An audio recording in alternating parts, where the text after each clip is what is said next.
Professor Veerasomaya Garu, Convener and the Head Department of Chemistry, Usmania University, and Chief Guest of today's function, Professor Shivraj Garu, Dean Faculty of Science, and Guest of Honors, Professor K. Bhaskar Garu, Chairman Board of Studies, Chemistry, Usmania University, and Guest of Honor, Professor B. Manohar Garu, Senior Faculty of the Department and the President AUTA, and Professor Vijulata, Co-Convener of the webinar, and invited speakers, all the senior faculty of the department, my dear colleagues, and the colleagues from the various other departments, and dear participants, a warm welcome to you all to this two-day national webinar. We start the program with a prayer song.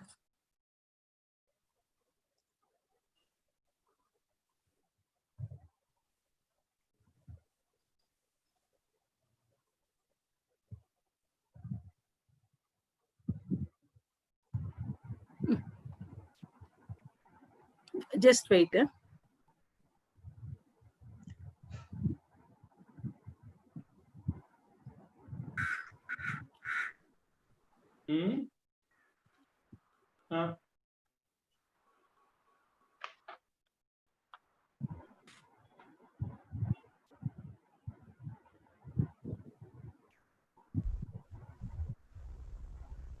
Vande Mataram, Vande Mataram, Sujalam Sufalam, Malajashitalam, Shasya Shyamalam Mataram, Vande Mataram. Shubhrato Pulakitayamini Pulvakusumita Jumadayashobini Suhasini Sumadhurabhashini Sukhadam Mataram Vande Mataram Vande Mataram.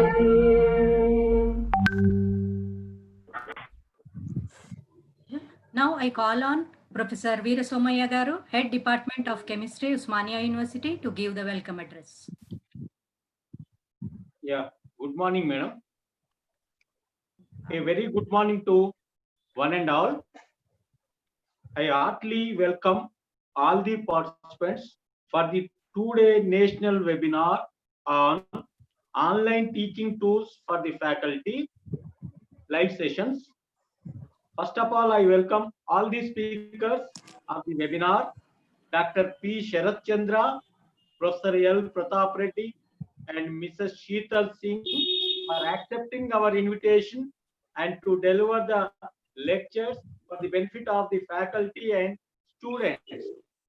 Your lectures will inspire us how to use modern tools or advanced teaching methodology to impart the knowledge to the learners during COVID-19 pandemic. Definitely your lectures in 3 sessions will motivate and inspire our young minds to cope up with the latest technology. I welcome our Dean, Faculty of Science, and today's chief guest, Professor Shivraj, Professor K. Bhaskar, US in Chemistry, and Professor B. Manohar, Guest of Honor, and other faculty members for attending this program as this program. My wholehearted welcome to all the enthusiastic participants for accepting our invitation and attending this webinar. I welcome the organizers of the webinar and congratulate my faculty, particularly Professor M. Vijulata, convener, and Dr. B. Shirisha, co-convener, for taking initiation and contacting the speakers to deliver the lectures in the webinar. So I welcome one and all. Thank you, madam, for giving me this opportunity. Thank you. Yeah, thank you, sir, for your encouraging message. Now I invite Professor Vijulata, convener of the webinar, to give an overview for this two-day webinar.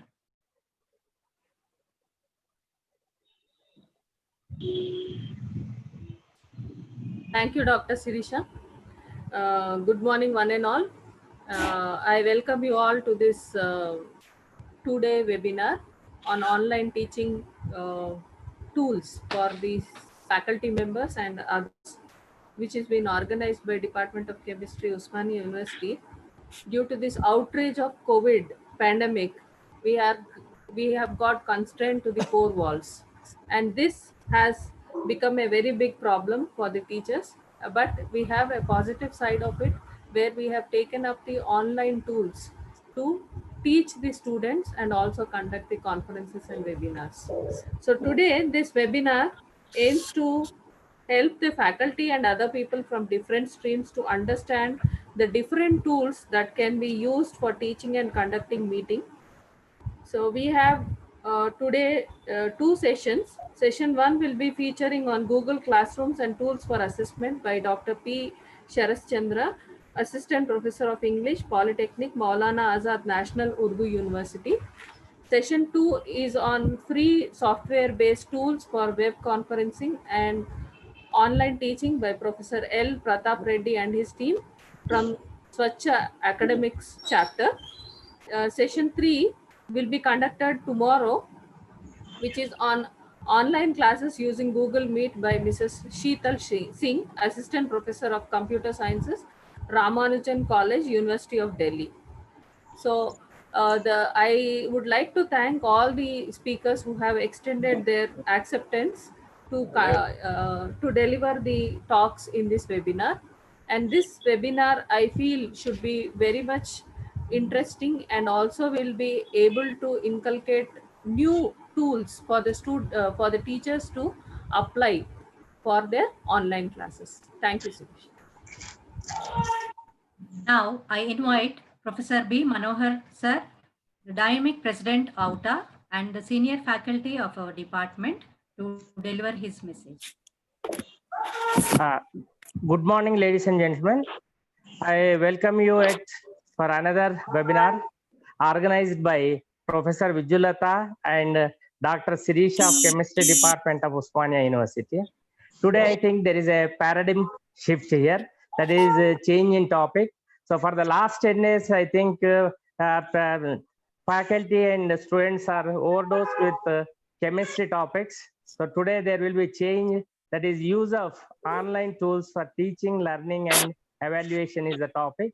So due to COVID pandemic, so here on 15th, the government has ordered for closure of all the institutes. So teachers and as well as students have to shift from classroom teaching to online teaching. Unfortunately, faculty and students were not equipped with this one. So anyhow, we had to manage.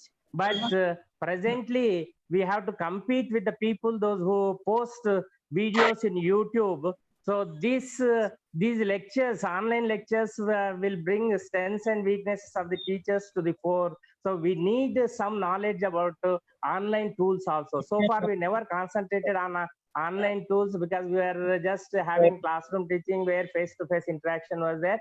So this online teaching is completely different, and we are exposed to entire nation. So we have to strengthen our skills also. So the Vijulata madam and Sirisha madam have taken a decision in the right direction.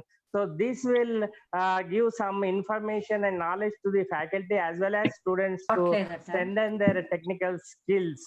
So in the coming days, I think we can manage online teaching very well. With these few words, I congratulate the organizers and wish them total success in this webinar organizing. Thank you very much, madam, for giving me this opportunity. Thank you, sir.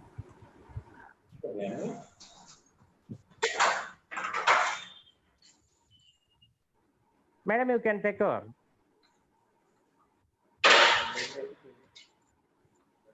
Madam, unmute చేయండి Sirisha madam. Unmute yourself, Sirisha. Yeah, yes. Please unmute. Yeah, now I welcome Professor Bhaskar sir, Chairman Board of Studies, to give his message. Professor P. Veerasome Garu, Head Department of Chemistry, Usmania University. Professor Sivaraj Garu, Dean Faculty of Science, Usmania University. Professor B. Manohar Garu, President, AUTA. Invited speakers, Dr. P. Sharat Chandra, Polytechnic, Maulana Azad National Urdu University, Hyderabad. Professor L. Pratap Reddy and team, Svecha Academy Chapter, Mrs. Sheetal Singh Ramanujan College, University of Delhi, Professor M. Vijulata, Dr. B. Shirisha, co-convener of online teaching tools for faculty, other colleagues, students, and all the invitees. A very good morning to all of you. I welcome all the participants to today national webinar on online teaching tools for faculty live sessions. With the advent of technology, e-learning is rapidly gaining importance and momentum with the government aiming at digitizing India with its Digital India initiative. Educational institutions are also working in tandem to help fulfill the goal. Online teaching tools are rapidly gaining popularity not only among students but also among faculty members. As all of us know that Usmania University has access to Google Suite account. This webinar gives an opportunity to teachers, scholars, and students to discuss two important Google Suite tools. One is Google Classroom and another is Google Meet. Google Classroom saves you time and paper and allows you to create class, post assignments, and communicate with our students with easy. It also allow you to see which students have completed their assignments, and you can provide direct real-time Facebook and grades. Google Meets connects students and teachers to teach the learn from anywhere. We positively hope that our distinguished speakers' presence and involvement on online tools for teaching, learning, and assignment encourages all the participants. I hope all the participants would have to excellent time during this two-day national webinar. Thanking you, everyone. Thank you, sir. Thank you for your wishes. Now I invite our chief guest of the today's webinar, Professor Shivraj sir, Dean Faculty of Science, to motivate the participants. Good morning, everybody. Professor Veerasome Garu, Head Department of Chemistry. Professor Vidalita Madam, convener of this webinar. Professor Dr. Sirisha Madam, co-convener of this seminar. Professor Manohar Sir, President AUDA. The guest of honors for today's function. Professor Bhaskar Sir, Chairperson BOS, and guest of honor for today's function, Professor Ashok Sir, other senior-most faculty of the department, colleagues, faculty from other departments, friends. Good morning to you all. I have a great pleasure to be here this morning on the occasion of two-day national webinar on online teaching tools for faculty, live sessions organized by Department of Chemistry, University College of Science, Usmania University. I congratulate and thank the organizers, particularly Professor Veerasome Garu, Professor Vijulata Madam, Professor Dr. Sirisha Madam, for their initiative to conduct this webinar. The theme of the webinar is very relevant to the present day context that is COVID-19 pandemic situation, focusing on online teaching tools for the faculty. Though the online education is not new, but on account of COVID-19 pandemic situation, this online education has become very important, essential, compulsory, and has become regular practice. Due to Corona crisis, we have been experiencing lot of changes in the educational system. The central government is also encouraging the online education. The central government has brought Swayam portal, that is study webs of active learning for young aspiring minds, which is a biggest portal in the world. Under this portal, many MOOCs, that is massive open online courses, have been introduced. Soon, e-Vidya will become one portal for one nation. Today, there is a need to motivate and sensitize the teachers and students for online education. In this pandemic situation, the online activities offer golden opportunity to organize academic activities such as teaching and learning while maintaining the physical distance. The effective communication is the key to successful teaching and learning, whether we are in physical classroom or virtual classroom. However, online communication with more than 30 students, 30 participants is undoubtedly challenging one. However, in this connection, the online teaching tools help to overcome this problem. They enable us communication with large groups with video conferencing, audio calls, virtual rooms with any device from anywhere.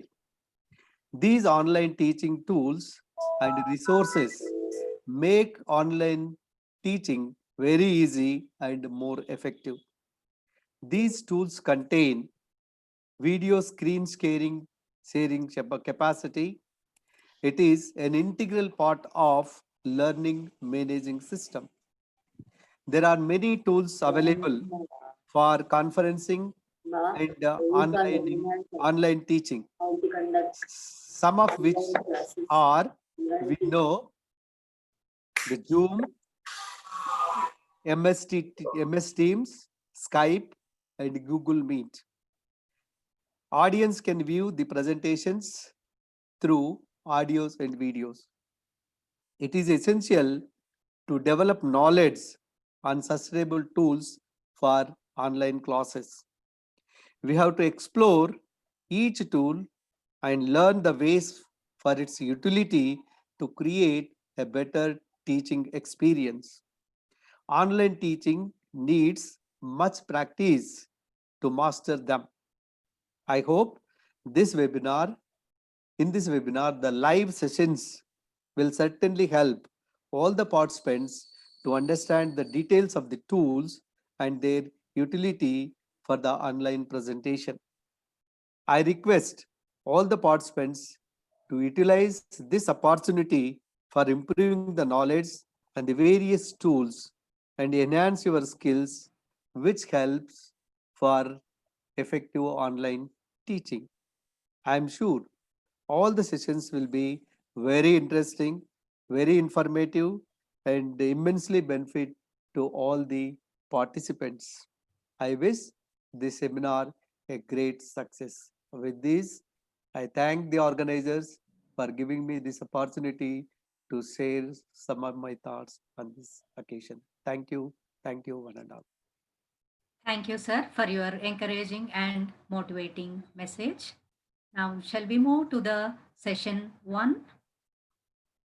I request for this Dr. Sarat Chandra is the invited speaker for session 1. Now, I request Dr. Vijay Charan madam to give introduction about the speaker.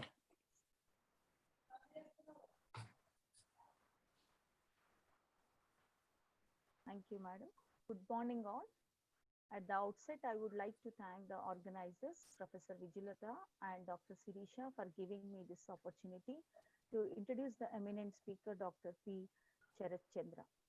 Dr. P. Sharat Chandra graduated with his MA from Nagarjuna University in 1999 and obtained his MPhil in 2005 and PhD in 2017 from University of Hyderabad. Sir has worked as English lecturer at Adikavi Nannaya University, Rajahmundry, for a period of 1 year from 2007 to 2008. Since 2008, Sir has been working as Assistant Professor of English, Polytechnic Maulana. Dr. Vijaya, please raise your volume. Your voice is not audible. Okay, madam.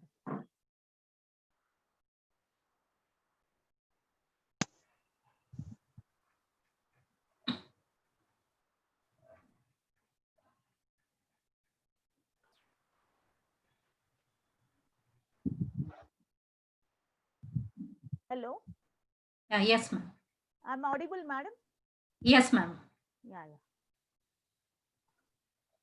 Sir, he has got more than 7 papers published in national and international journals and 2 books to his credit. Sir has delivered many invited lectures and presented papers in both national and international conferences. He actively engaged as resource person for UGC NET Coaching Center Manu and also remedial coaching in English language teaching for MA and postgraduate diploma in Communicative English Center for Distance and Virtual Learning, University of Hyderabad. He is a member of Indian Linguistics and Dravidian Linguistics Association of India and also working as a member of editorial board at anveshnaindia.com. With this brief introduction, we are very much delighted and we welcome you, sir, to deliver your lecture. Thank you. Yeah, good morning, everyone. I think I'm audible to everyone. I think. Welcome to the session, sir. Good morning, ma'am. You can share yours. Yeah, you can start sharing your screen, sir. Yes. Yeah. And I request all the participants to keep yourself mute.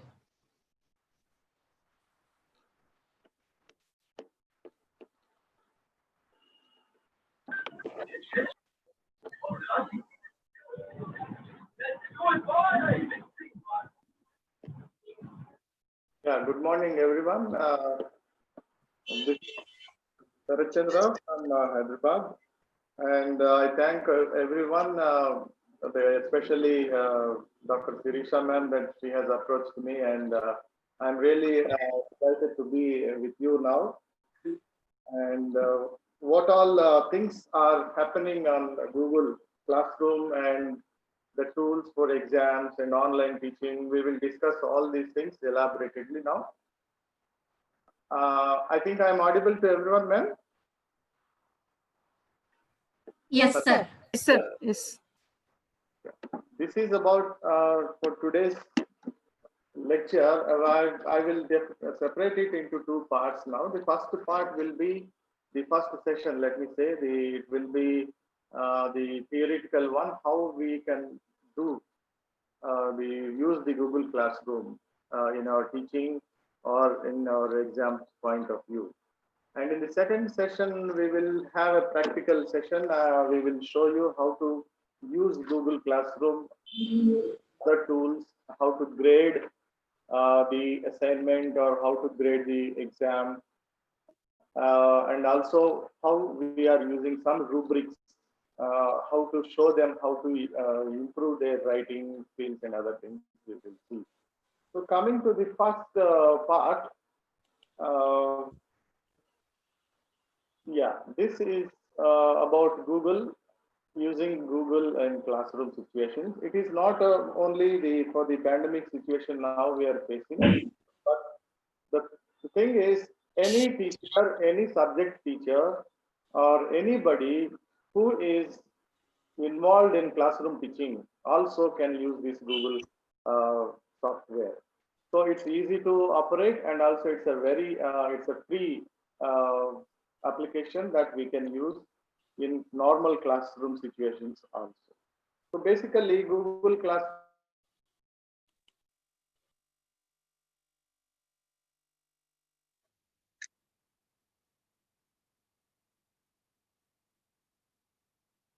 Sir, we can't hear you. From API. Yeah. There are hundreds of applications and websites that integrate the Google application. So we name it as GAFE, G-A-F-E. It's like Google Applications for Education. So we are using it here. Google Educational Suite. They include the Gmail, Calendar, and Drive. These are the main things that we are going to use in Google. So GAF accounts give schools or colleges some additional tools for collaboration. The entire GAF suite resides only online actually, and users can use productivity or share tools from any web using computers, tablets, smartphones, similar devices that have internet connectivity. So it's purely online one. So you have an internet connection. So it is ad-free access. We don't have any advertisements or disturbance or anything when you use Google Apps. You have sheets, papers, presentations using Microsoft Office compatible to the computer. So very easy to kind of application in education system. So you have other tools through GAF, Clicker, TeacherCube. It's like YouTube, we can say. So like that. So there are some apps that we have to know. Sorry, there are some apps that we need to go accordingly as GAF applications, we say it. So you have some 10 I have mentioned here. There are many, but these things will help us as teachers. We conduct exams or we conduct assignments or we teach some notes or whatever. We can use these kind of applications in GAF. What is the first one is EasyBib. EasyBib, it's an application where you have, it's a completely a management tool for bibliography. Bibliographic management tool, we say it as EasyBib. The second one is Doctopus. When students or when people start doing some projects, project reports or templates you want to prepare, this is a good app for the people who can use this application, Doctopus. And coming to third and fourth, Haiku Learning and Engrado Pro. Grade books or wikis, Wikipedia like wikis, and this is a student-friendly interface. Student grades can be done in these two applications.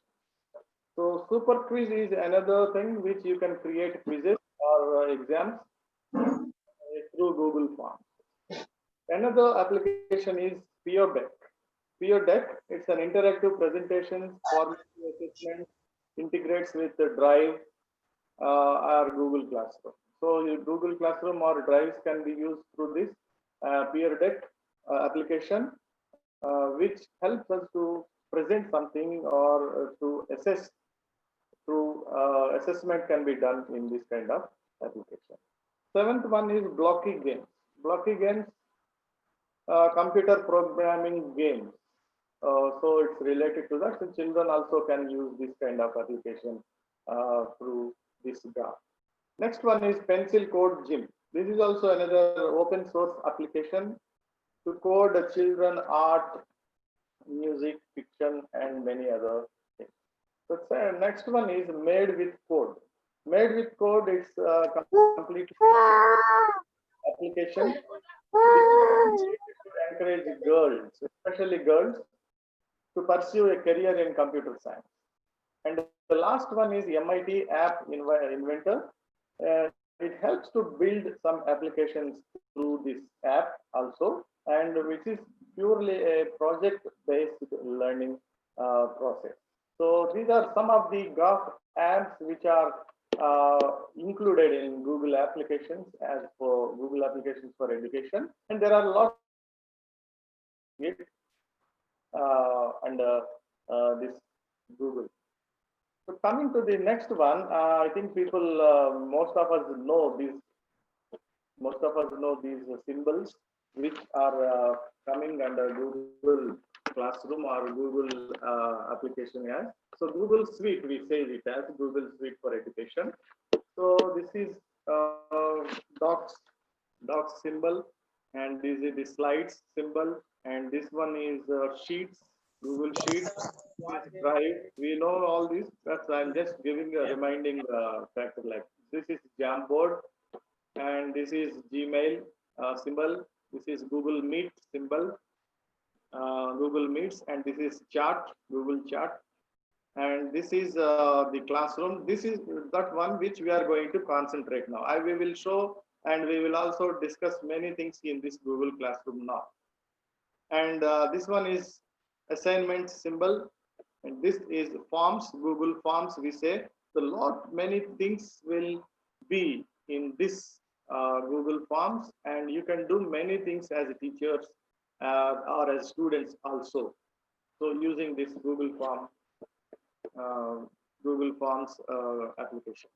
And next one is Keep.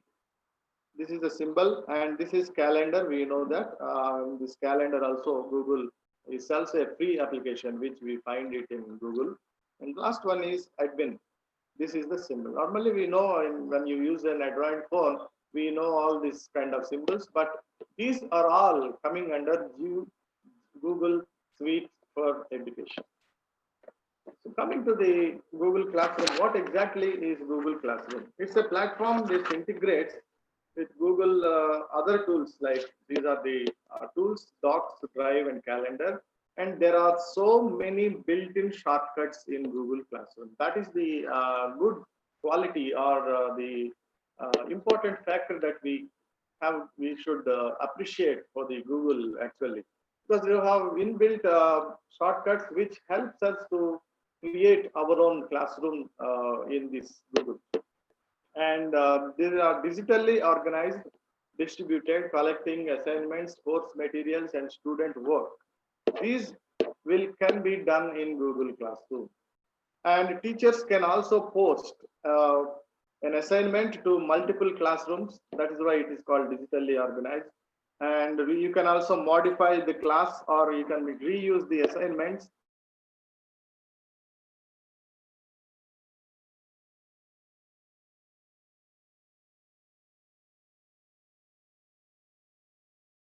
Whatever you can also do many things here in a free manner. That's the thing, free application. So the next point is that students can communicate. You can also communicate with students about their classwork, how they are working, and how they can do many things. You can discuss here in Google Classroom. You can use a platform to post announcements, and you can also send reminders about assignments to each and every student. It's not to a class, a complete class, but you can also discuss or post assignments separately to each and every student, and send some reminders also about the assignment date and other things. So you can give some timely feedback, give students timely feedback, and students also, there is an option. Students can also add some information, discuss with the teacher, and you can also give some feedback, expect feedback from the students also in this platform. So on their assignments and assessments. So discussions can be done through this Google Classroom application. So Google Forms, this is the very important point that we are going to discuss anyway in this session. Google Forms that create and share quizzes that are automatically graded. This is a new type of application, added factor in Google Classroom recently. How students are graded when they have conducted, teachers conduct an assignment or an exam or any kind of writing that you give, a project work or something like that. So automatically it will be graded in the classroom. Before that grading done, we have to use some rubrics, and we have to use some kind of commands that if you give, it will automatically grade the students, and then you can also discuss taken accordingly. So what exactly the tools that we are going to use in Google Classroom, we will see some of the tools in the next page. I will show you some of the tools that will help us in which you can enhance in the Google Classroom. See, look at some of these things which are add-ons, we will say as tools. In Google Classroom or in Google, if you open the page, you have so many tools that are free. It's not paid. Some of these things are paid, but many are free tools which can enhance you when you use Google. Okay, so this is actively learned. This is one tool. BrainPop is another tool. TK12 is another tool. This will come appear if you type this. Suppose if you type TK12 in Google add-ons, it will come the application. You have to install it in the Google page. So it will be added one tool that will enhance you in your classroom. So this symbol is Classcraft. Classcraft is a very good add-on application. You have this Classcraft, which will you can use it for grades. You can also use it for student submissions, assignment submissions, or any other submission, something like that. So this is Khan Academy, is another add-on app tool that will help you in Google Classroom situations. And this symbol is Newsella. Newsella is another add-on tool. This is ClearDeck. This is Typing Club. This symbol is assessments. ASSIST capital letters, MENTS small letters. Assessments. This is the symbol that is a tool that will help us in Google Classroom. This is another Nearpod. This is another add-on tool. This is UniCheck. UniCheck is, I think people nowadays people are publishing, teachers are publishing papers, and if you want to go for plagiarism check, this can be a good application, a tool in Google Classroom. So where we can check the plagiarism also here, student assignments. If they are writing in a creative manner or they have copied from different sources like that, you can use this. And this is the L shape is lucid chart. This lucid chart is a very good chart where teachers can prepare flow charts or process charts or any kind of different type of related to mathematical or scientific charts which we can prepare here in lucid chart. And this is another thing that we discussed already, Doctopus, which I have mentioned in previous page. And this one is Fluberu. Fluberu is a graded tool where you can grade. Use this tool as the students' assignments can be graded in this kind of application. Normally in Google Classroom, you have an inbuilt grading system actually. But if you want a different system, you can use Fluberu and the Classroom Manager like this. So the documents can be Google Forms can be used in the classroom, and how Classroom Manager, it is an add-on tool. So this is about the background or the some of the important things that we have to know in Google.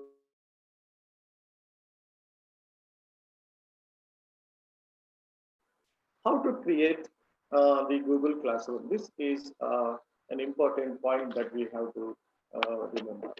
So let us see how things are going in an easy way. We will discuss, and I think some of the teachers also are involved in Google Classroom or some online teaching. Maybe they are also aware of certain things, but this also can help them, or this can be an added information for such people, but who are new to this Google Classroom, just to have a good idea about this. I will show you some pictures and some theory how you have to do. Afterwards, after completing this PowerPoint, we will go to the practical session and I will show you how we can create a Google Classroom using Google. So this Google Classroom, what exactly is creating the Google Classroom? You are going to post assignments. When teachers can post assignments for teachers and to complete, and then you can grade them using this. And it also serves as communicating. Teachers can post assignment announcements also, and for upcoming assignments they can also post.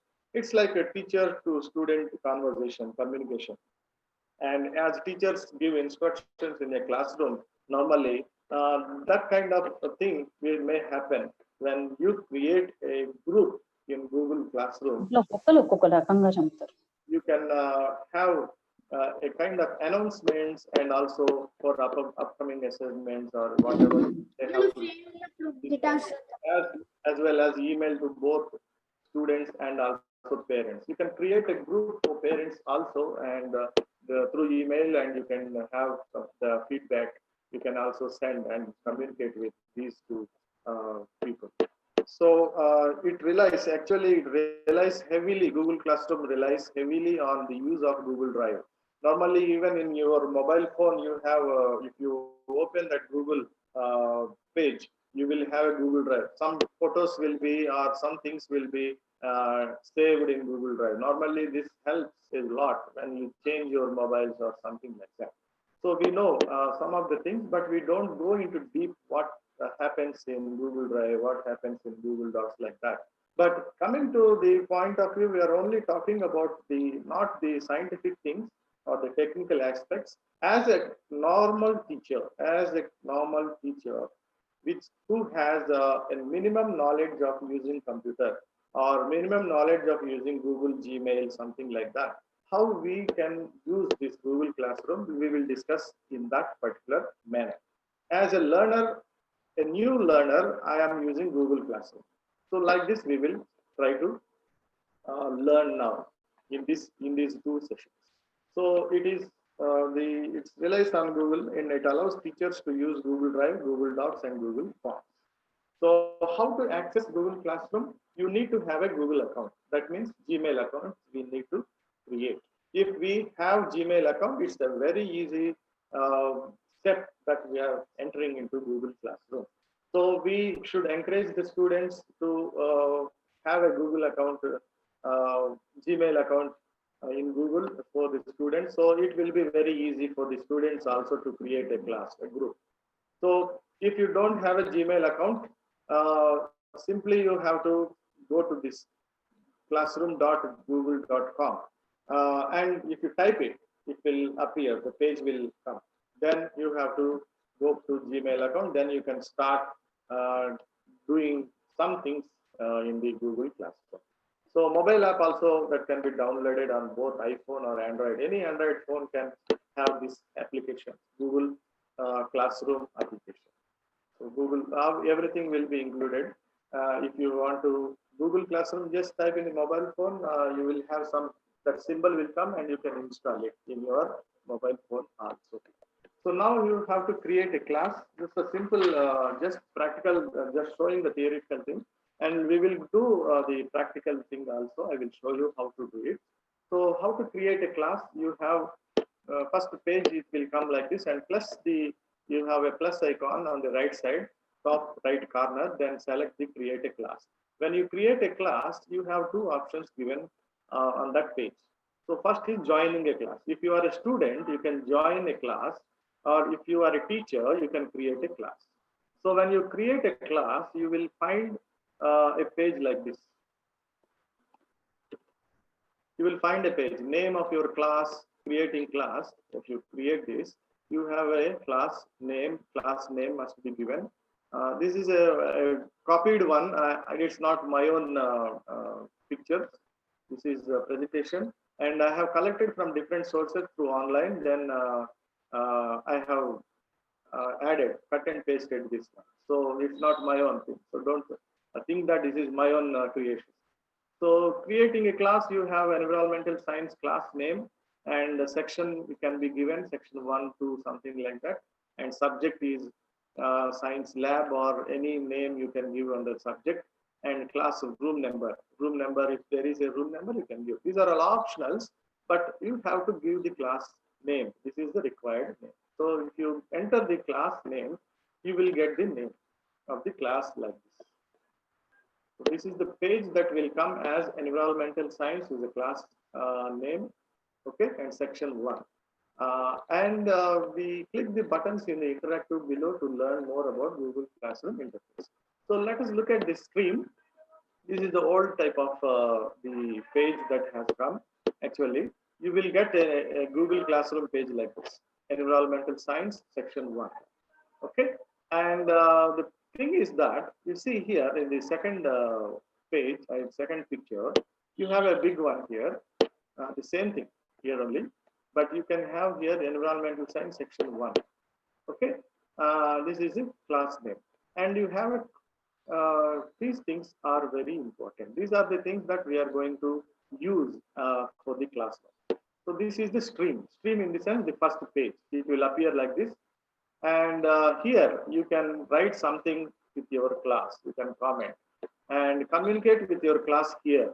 That means you can create or schedule announcements, respond to student posts. If students post something, you can also post your own comments, or students' comments can be posted here. So everything you can see it here in this first page. Okay.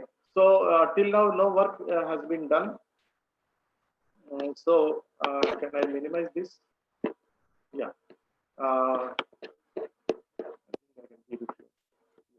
So this is the main page.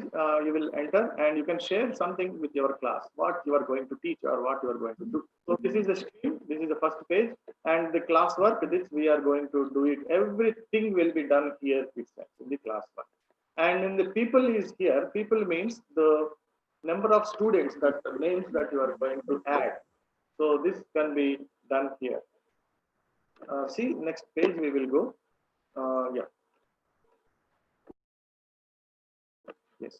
So you can see here, stream, classwork, and people. We are on this page, people, page, teacher. Your name, you can write it here, and you can invite students. There are two options here, teachers and students. So under students part, you are inviting students or give them a class code. The class code can be given in the first page. The class code you cannot create, you can create, or the inbuilt class code will be given in the Google. So here this is a column in the right side, invite students icon, and you can click this. You can click invite this one, and the names will come like this. If you know email IDs, you can type, or you can know the name through Google Gmail account. So you can create your own invite the students using Gmail accounts, and you can click this invite button. So this will send an email to the students. So the email link, as all of you might have got a link to join in this course through Zoom application. So what did you do? You opened your email account, and you click the link, and you have joined this course. So like this, you can also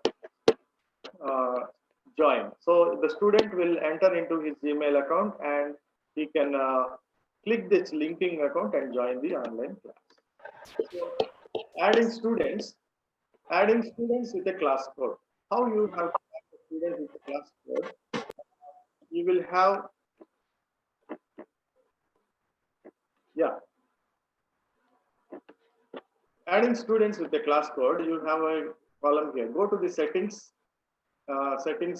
symbol. That's what I was showing, the symbols. These symbols are very important to learn. So class code, there is a shortcut that anyone can use to join your class if provided with the class code. On the top side right corner, you have a symbols one. Then you can click this one. You will have a general tab like this tab. So you have already created environmental science class, and section 1, 2, 3, 7 room number, subject science lab. You have created this already. The second box, you have a general box like that. So class code is given. So class code is already inbuilt. It will come like by default, you will have this class code. And if you want to change the class code, you can, as a teacher, you can change, or you can say it as no class code. So without class code also, you can join the class. So that is the important thing. I'll show you anyway. Next, creating assignments. How to create assignments and creating materials. questions, essays, worksheets, readings can be distributed through online using this Google Classroom. On the right side, as the plus button in the first page, as I told you, create a class. You can create a class like this. Then you can create the assignment. As I mentioned, the stream is the first page. People you have added students already, let me say. And now this is the middle part, you have a classwork option. So click navigate. Here you go to the classwork tab and click this button. Then you create a button, then you will have all these options. When you classwork button, you press this, it will appear like this. Then you can create option is there. You press this create option, you have different type of options. You see, first one is assignment. If you want to conduct an assignment, give an assignment to the students, you can press this button. Or you can give a question like it's a short answer question, you can give it here. And material is now I will show you how to create materials to the students before giving assignment. And reuse post, you can also reuse different type of posts, or you can also create a post reusing everything. You can do it here. This is not that much necessary, but these things we will see how we can do it through Google Classroom. Now let us see this topic also. The topics you have to create, how many lessons you want to create. Suppose in the assignment environmental science, you have a science subject, you have some topics in that. So some topics you can create 1, 2, 3, 4 topic 1, 2, 3, 4 like that. So on topic wise also some material can be uploaded or created to the students before giving assignment or some exam. Okay, so like that also we will show you. You see here, students can view file, or students can edit them. Suppose you provided some information to the students through this create topics. So you have these options. You can make a copy of each student, or you can students can be able to edit the file. Whatever file you are sending, they also can edit. Suppose you don't want students to edit the file, you can only put the option students can view file only. So this option, they cannot edit anything, they only can see the material which you have sent. So there are the three different options that you can also view under this. So using topics here, click the button here, and you can use topics to sort and group your assignments and material. In the topic, you can also give assignment, and you can also provide, and you can also create as many things as you can in each topic. Not only topic means here not only one topic, any number of topics you can use. So create the topic and create button and select the topic here. This page will appear like this. Anyway, we are going to see the theoretical one now. I will show you everything, and if some things are restricted in these 3 hours or 2.5 hours time, if some things are missing, we can also discuss later on. This is the Google Classroom online test. So when you create topic, now we are going to assignment part or the quiz. So these are the question types that are available in Google Classroom. So there is a very easy way to create an online test, to conduct an online test. But how far it is authentic or how far it is useful, that depends on the teacher and the students, because we don't know, online exam can be having some advantages or disadvantages. We are not discussing anything, but let us be positive, and when we conduct online test, how we can use Google Classroom. Not only we are thinking now, this is one of the ways that we can conduct online tests. So how to choose question types? These are the choices that given. These are the choices which I didn't prepare. This is an inbuilt. That's what I told you. In Google Classroom, you have many shortcuts. So suppose if you type a question, it will ask, there is an option called all these options will come. You have to select. It's a short answer question. Depending on that, you can give marks. And suppose you give a paragraph question, one paragraph question. This paragraph question, if you write how the students have to write the exam, And a long answer question, one or more paragraphs. And the marks also, it will be giving you some option like how many marks you are going to give under paragraph writing. So you can also give everything. So nothing to do with that, just type the question and give marks. If answer is provided, you can give the marks, the answer also. Then you just have to grade the answer. That's the only thing. So third one is multiple choice. This is the easiest way to give the students and get the marks easily. And also afterwards, you can also grade the marks. So check boxes, like check boxes means you responders choose one or more of a set of options, including other options for a short answer. So depending on the person's answers, you can send them to another section to a different form. So one question like that. So it will be easy way to prepare a question paper. So drop down is another choice that you can give it to the students. So people choose their answer from a set of options in a drop down menu, one per question. So you can also use this kind of as a choice in the exam. So Google Classroom has many types. So file upload. File upload means this allows a person, suppose you give a question to the students, and the students can upload a file. You can type it in a Word document, and they can also upload the same file as an exam answer. So this possibility is also given. So there is nothing to type or write anything. Students can type, or students can write a paper. On a paper, the answer, they can take a photo, upload it in this question form. So they have a chance of uploading in this way.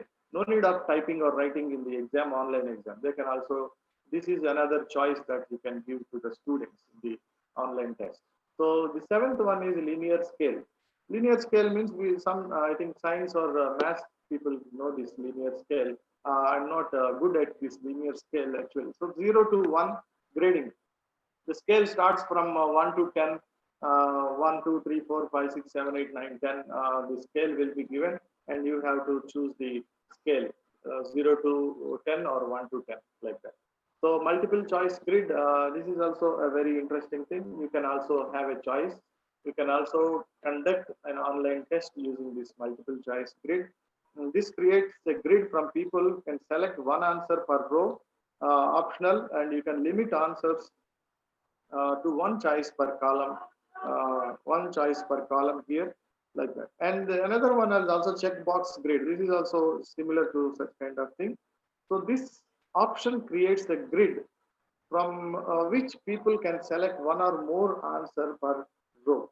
So in one row, if two answers are needed to the two answers, correct answers are given, they have to select two options.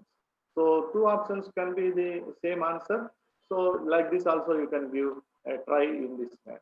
So date and time, these two are also, respondents must choose the date as an answer to a question, or respondents can choose the time of day or duration of time. So these are all the choices that are available in Google Classroom, which are free. And any choice, anything you can test, or any one or two or three options we can choose, and we can conduct the online test. So this is the choices that are available on online tests, which are free of cost. There's nothing to pay or nothing to do with the payment or anything else. This is all the free application. So coming to this grading, after completing the test, online test, when you give a short answer question or an assignment or a paragraph writing, multiple choice, whichever type you have selected and conducted an exam, then you are going to grade it, grading and leaving feedback. So how we are going to grade the student? This is an interesting option, and this is recently developed by the Google actually. Grading was not there before. Before 2019, I believe, it was not there in Google. They have added, created it, and applied it in this Google Classroom. So See how grading can be done here. This is about grading. Let us see here viewing an individual assignment. To view an assignment, you will first need to navigate to the classroom. Go to this classroom part, classroom tab, the first page. Then click the assignment you want to grade. So students have, you have given the assignment on suppose environmental science lab rules and notes. You have posted it here, and assignment you have given to the students as homework. This symbiosis short answer question you have given, and you have a page like this. It will come assignment page. So view assignment. If you click here, you can view the assignment like this. Or you can suppose you want to know how many of them have turned in and how many still are pending. You will have the number. Suppose you have given an assignment for 10 students. Example, 2 have turned in means 2 have responded, 2 have sent you back the assignment. The number will be given here, and assigned 1 will be 1. One more is now going to give you like that. So the information will be clearly mentioned on this page. So it's easy as a teacher, easy to know how many have turned back, how many have turned in and submitted your assignment like that. So this page will show you. This brings up the student's work page for that assignment. Which assignment you have provided? Click the buttons of the interactive below to learn more about student work page. So student work page. Suppose the names are given here, some student names. Since I cut and pasted this, some foreign names are given, so no need to worry. So these are the student names, and out of 100 marks, the marks are not provided here. Since we haven't used the grades, or we have not given any information regarding rubrics. Okay, so short answer question, homework you have given, 2 turned in, like mentioned here, 2 turned in and 1 assigned. 1 assigned and 2 turned in. So these are the names turned in like this. It will appear in green color. So the third person assigned, no attachments assigned. The third person has not given any kind of information. So here you see like this it will appear when you want to view some marks. So how you want to see here, this individual boxes will appear as a student, individual student's information. You want to see every student's assignment or short answer homework in this manner. Sorry. So turned in, if you click here, you will enter into the page like this, another page. So this grading will be done. Total 100 marks you have given. So you can see the students' assignment, how they have written, and you can put some marks here. See Clinton Ratliff, out of 100, how many marks you are going to give? You have to give it here. Suppose 100 out of 100, 75, 80 or 60 marks you want to give, 40 marks you give here. Then you can click here and you can give marks, and you can also send back to the students. Then the student will check the marks and he will comment on that if he has any doubts on that. So like that. So here you have to, here you see, you have to give marks like this here. And another student name 100 marks drafted, but you haven't given any kind of marks here. Okay. So let us see. See here, rank limited 80 marks you have given draft, and 100 marks you have given it to the student. So the third student marks are not given provided because he has not given any information in the assignment as an assignment. Then you give marks here. Then you have to return button will be there. You have to return it. Return means students will be able to see your marks, and also that's the great quality that Google Classroom has. And see the grading assignment with the grading tool. So the tool I have mentioned in the previous page, the first page, have the add-ons, and no need of going to any add-on pages now, add-on links. it is an inbuilt grading tool that will be available in Google Classroom. So you have and this page will be like this. Then marks you will give here. And suppose you want to see the student's assignment, you can click this box. You will be seeing the page which the student has sent you, and you can see the. You can do something. Suppose you see Rousseau's assignment. You want to see now. Next page it will come like this. It will appear like this. So Rousseau assignment submitted like this in a page. He has uploaded or whatever way he can submit. He submitted this paragraph as a homework. Symbiosis assignment. Symbiosis is a relationship between two and something assignment he has submitted you. So you can give marks here, grade marks out of 100, out of 100 you have given 100 marks for this paragraph example. So file is this. This is the file he has sent you, and you can also chart private comments. You can give it to him. The teacher's name is this, and the teacher has commented, really nice work, Al. This is Al. And you can also comment and post again. And once the teacher posts something, the student can also post to the teacher again. Okay, so this has a good option here. You can correct it and send back to return it to the students. You see here, this is a relation. If you want to correct this line, if something is happening here, wrong sentence he has written or some wrong information he provided, you can click here and you can also write the correct answer. That is the good option that it is given in Google Classroom. The teacher can correct here and return it to the student and also give some marks. So the student will understand where the student has done mistake, where the student has done wrong, and he can correct it, and he can also see the marks given by the teacher because of these errors in the syntax. This is a very interesting option that will be done.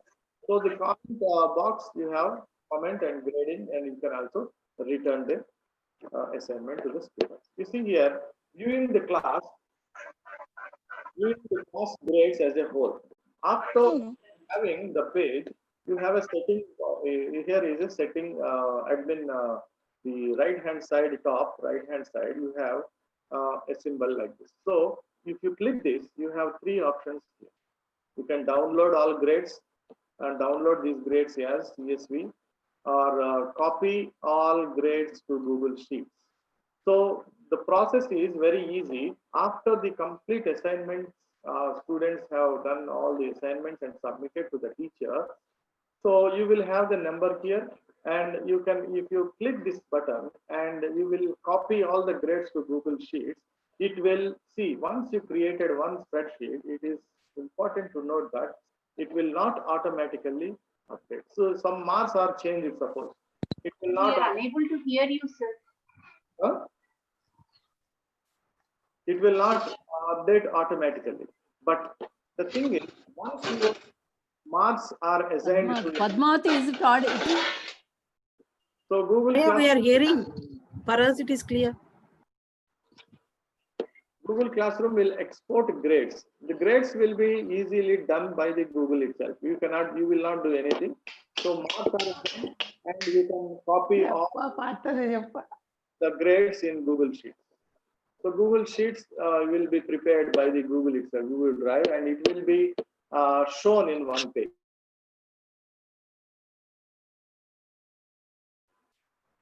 And the student work will be students, all the names will appear in one page Google Sheet, spreadsheet, and the names, numbers, and how many have got the marks, and what is the topic, everything will be shown in this page.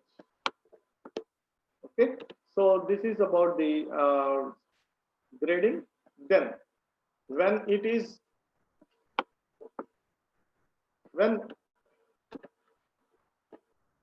you want to create a rubric in the sense, suppose you are assessing an assignment. You have given an assignment or a kind of paragraph writing, or you are giving it as a project work.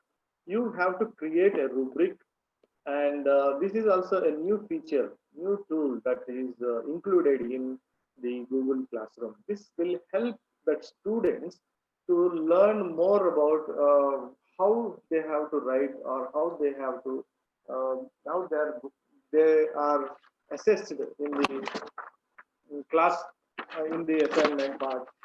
We are looking at it. This is also a rubric, is a new feature in Google Classroom, recently updated. So why we are using it as a rubric? Because I am a teacher, I know exactly what to look for in the students' assignment. So I want to look at the students' work in this particular aspect. So that is the most important thing that we are going to look at in the assignment. So I will decide on what basis, on what criteria I am giving marks to the assignment. So you have, this will help us. The students also will understand, okay, my teacher has seen my assignment and she or he has given marks to the assignment based on this rubric, based on the criteria, using some rubric. So that is how we help the students to learn and to also write the assignment in future when you try to test them. Like examples, we will see the option is given like this: how to use a rubric using Google Classroom. This is the page that will come in this Google Classroom if you want to create a rubric or reusing it a rubric here. So there are 4 boxes here. I'll tell you point wise. This is the given. The first one is here, criteria, blue one. The criteria title you have to give like introduction, and the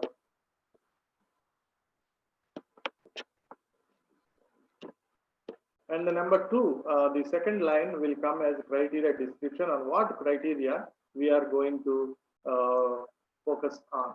You see, a brief criteria. The opening paragraph of your essay will be like this, and level of title. Level means here what is the level that you are going, the students are going to get using this rubric. The first point, number 3, level title is here. Suppose you want to say it as, excellent. The student work is excellent. Here the second one is good, satisfactory, and the fourth one is unsatisfactory. So these are the 4 boxes you are going to assess the assignment. So here you have to describe here. Suppose here you say that comprehension, and suppose here we will write comprehension or communication. Students' comprehension, how they understood the assignment, and on what basis we are going to give marks. So comprehension level. The second comprehension level, the second criteria, on what criteria we are going to assess. That's what we are talking. So on the comprehension level, the students have written exam assignment. So here the assignment is excellent. We are giving marks we should give here. Suppose the assignment is good. How many marks we are giving here? Marks will be given. And the assignment is satisfactory. Okay, up to the, not up to the mark, but it's okay. The assignment is okay. You can give marks here. And it is a bad assignment which you have submitted. The marks will be given here. Okay, so the first one we are saying about comprehension, the understandability. Like second criteria, on second criteria we can say accuracy, or how they are going to how they have written the assignment. Accurate, the information is accurate, or without any mistakes they have written some information we are going to test. So the third criteria, on this criteria we are going to assess the student.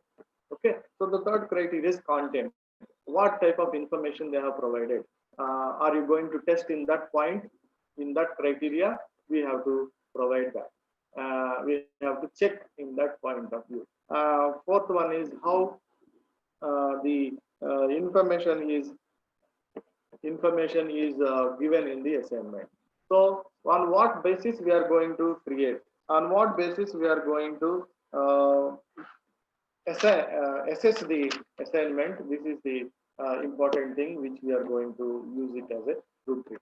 You see here, this is very easy. Go to the Google classroom.google.com, and we are going to look at the classroom rubric option will come. You have to create the rubric option. This page will be, I think I can share this page to all of you so that you can use this as an example. So here you see, I have some criteria examples like grammar. I'm testing whether the students have written in correct English grammar, something like that. On this basis, I will give marks. Teamwork. Suppose you are giving as a teamwork. Teamwork in the sense of some pair work or group work you have assigned as a group to write the assignment, how their teamwork is. On this basis, we will give some example, the marks. The citations, whether they have provided any kind of extra information from resources or from where they have collected information, you can also see it under the criteria title. So under this level of title, the student's level, you are giving it as an excellent, the student has written excellent assignment or full mastery or level A. Nowadays we are having levels, so level O, A, B, C, D, like that.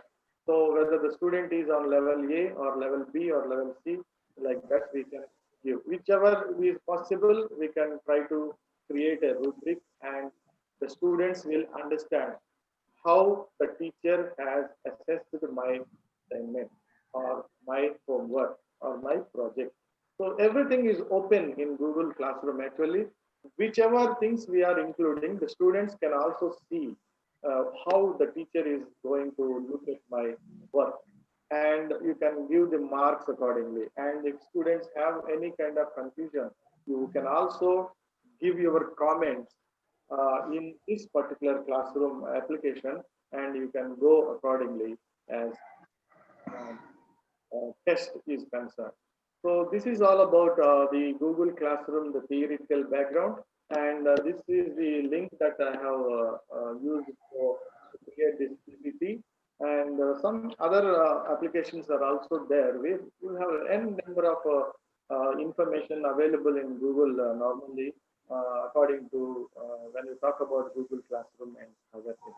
So this is all about the theoretical background where you have in this session you have seen how the Google Classroom. Go to the Google Classroom in a practical way. Let us see the practical way of things, how we can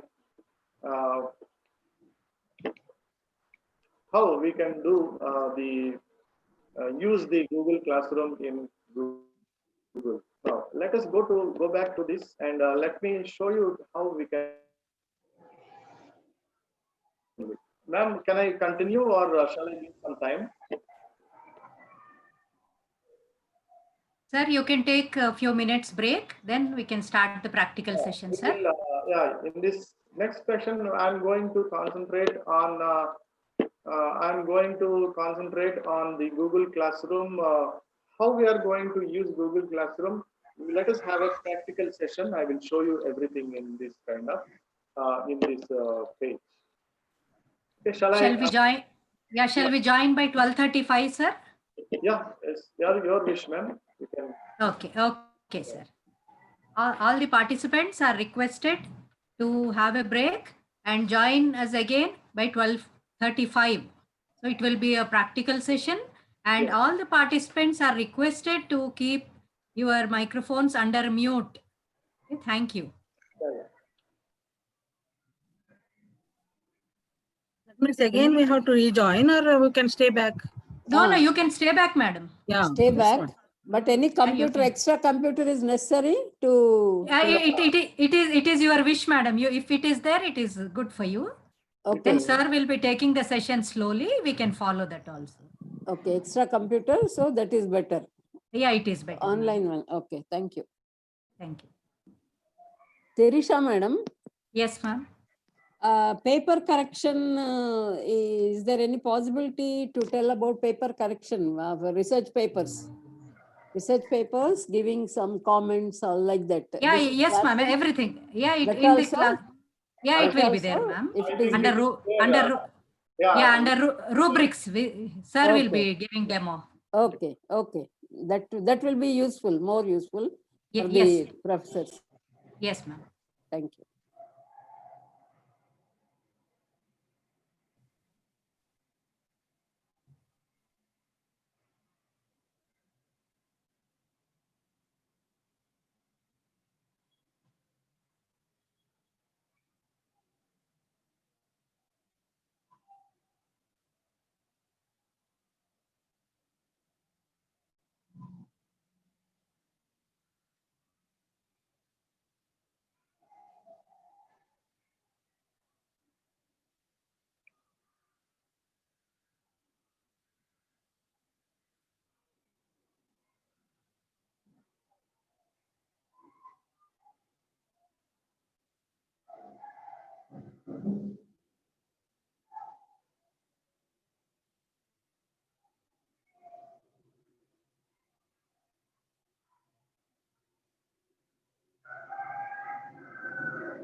Hello.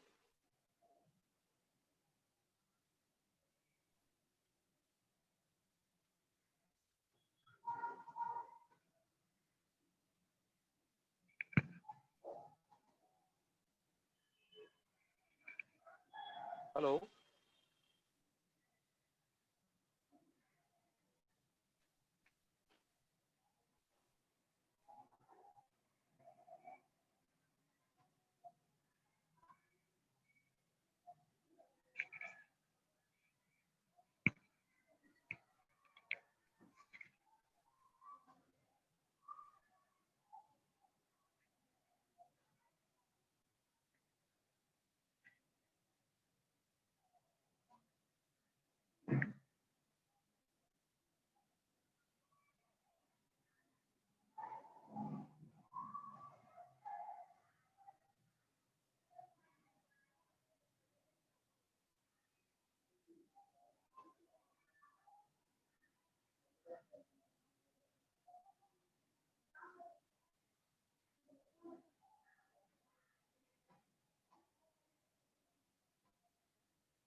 Sirisha, I think we can start the session.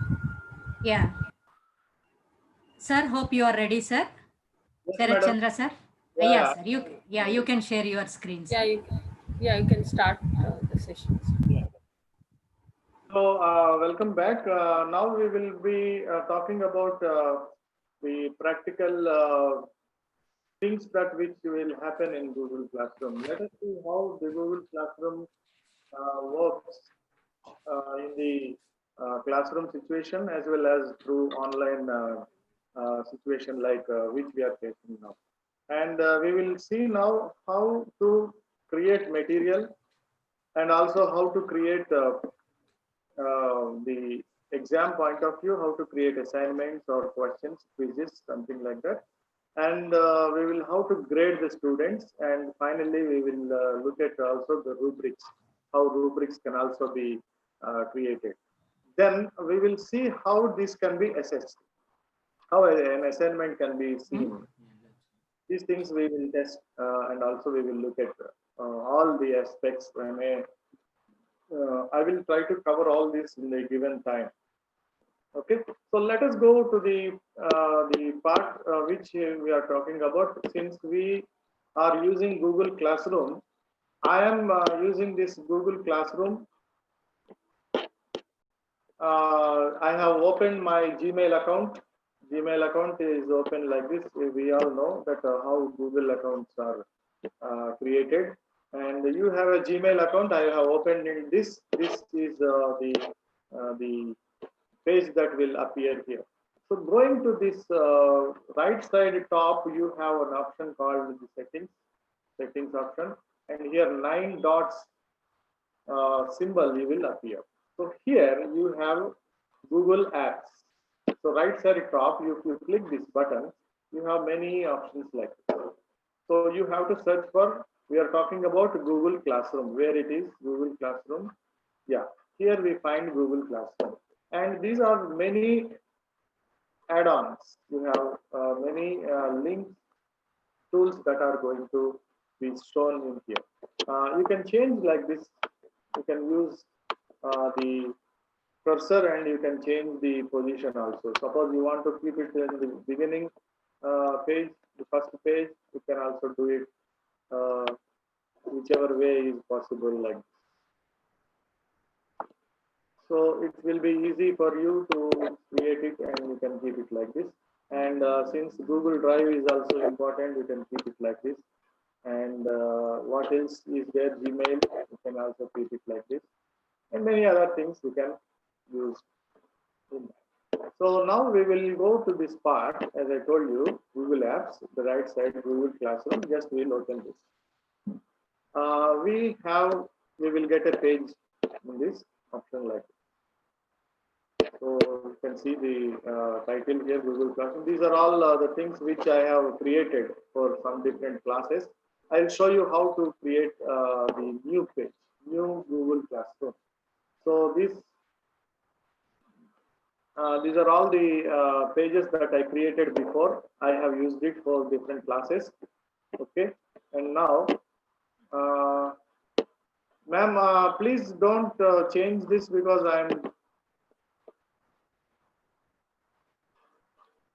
I think my video.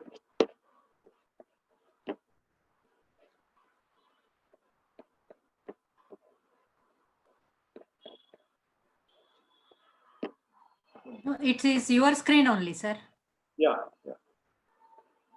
No, sometimes it's missing actually. That's why it's okay. Now you have this page as I created, but you will be getting empty space, empty page like that.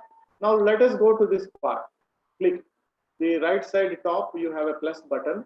You can have this, and you will be getting this option. Create or join class. Join class means here you are going to join as a student or you are joining, and this will be used for the students to join the class using a link or using a kind of a code, class code. Now we are going to create a class. Now as a teacher, this will appear like this, and using classroom at a school with students. So this is no need to read. This is a G Suite for Education. That's what I was talking about, GAF. And you have to click this one and then continue. So you will get a page like this. As we discussed in the previous session, we have to create a class. Now, what class? Because I am an English teacher, I'll just create a class name. So English language name, as a teacher, I can type it here, English language class. Okay. Then section maybe 2, some section name 2, and the title can be given as the subject under English language. What type of subject we are going to listen here is what type of thing. Let me give you a small, the subject name is teaching reading comprehension. Okay. Teaching reading comprehension, room number 1. So we have created the class. Now this page will appear like that. Take some time because of we are using internet. So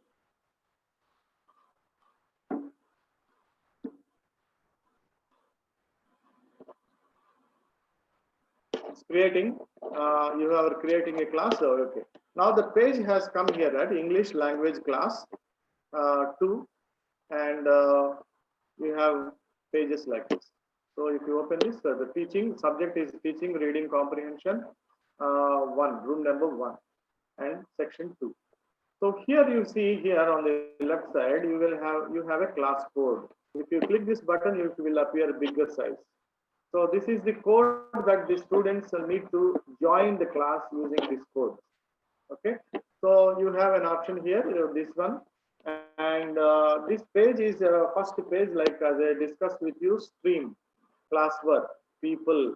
These are the 3 columns that will appear as the Google Classroom page, older version. Now the new version has grades, how to grade, and grading is also done here.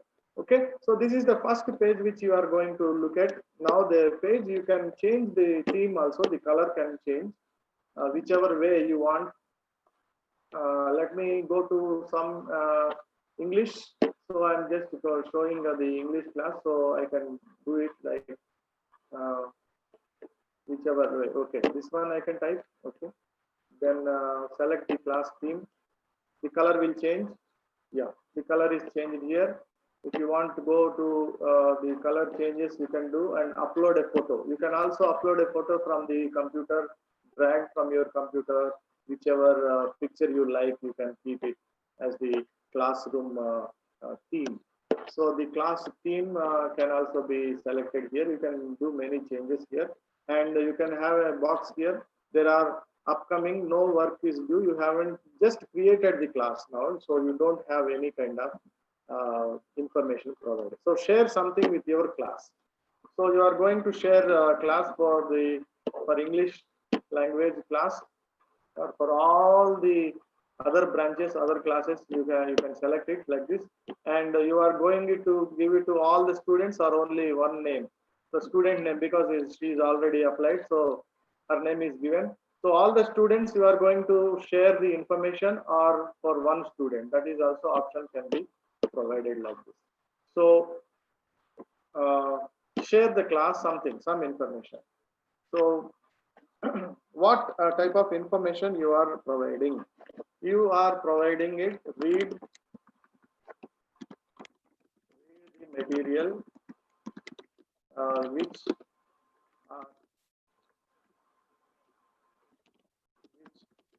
provided,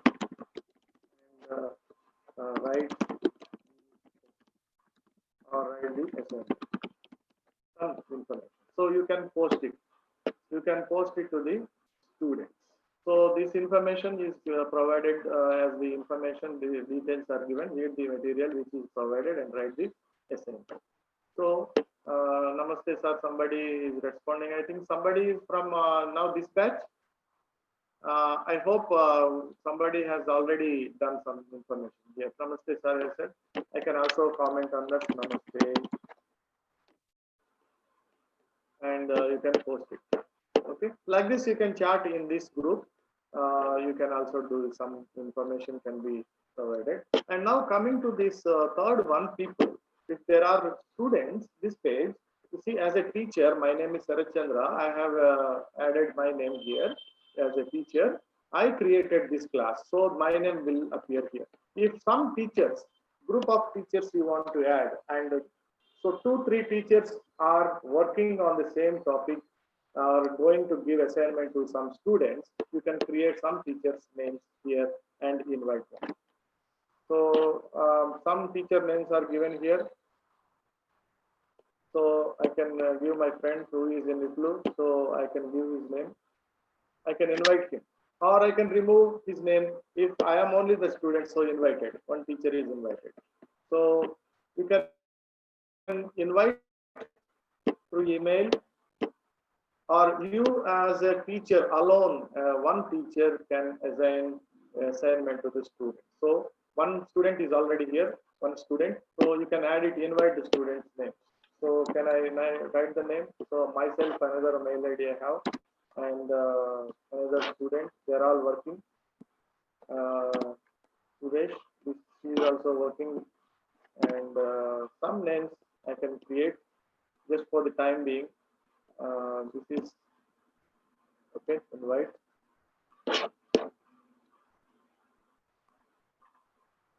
Okay, and who else? You can add like this, as many as you can, and you can send the links to all the students. Okay, so you can check each and every student. Nothing has been assigned to this student. So Vasundhara is one student who is in this class. So I haven't done anything to her. So I will just go back to the English class. Okay, now I have included some student names. Some students, I am inviting them through Gmail account. So Gmail account, so they will get the link, and they have to open the link and give it. let me see how I have sent it to my mail ID as a student, and now I have to go here. So here you see,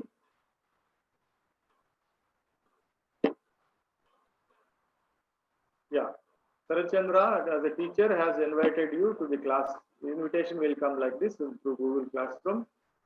So I sent it through my mail ID to English class 2 as a student. So I will join. The student will join like join. So now as a student I am joining. As a teacher I sent to my other Gmail account as a student. So now I have opened as a student. I am opening this and I will get this information. Okay. So as a student I have opened this. Now we are not going to look at this as a student. Now I am going to show you what type of things we are going to do.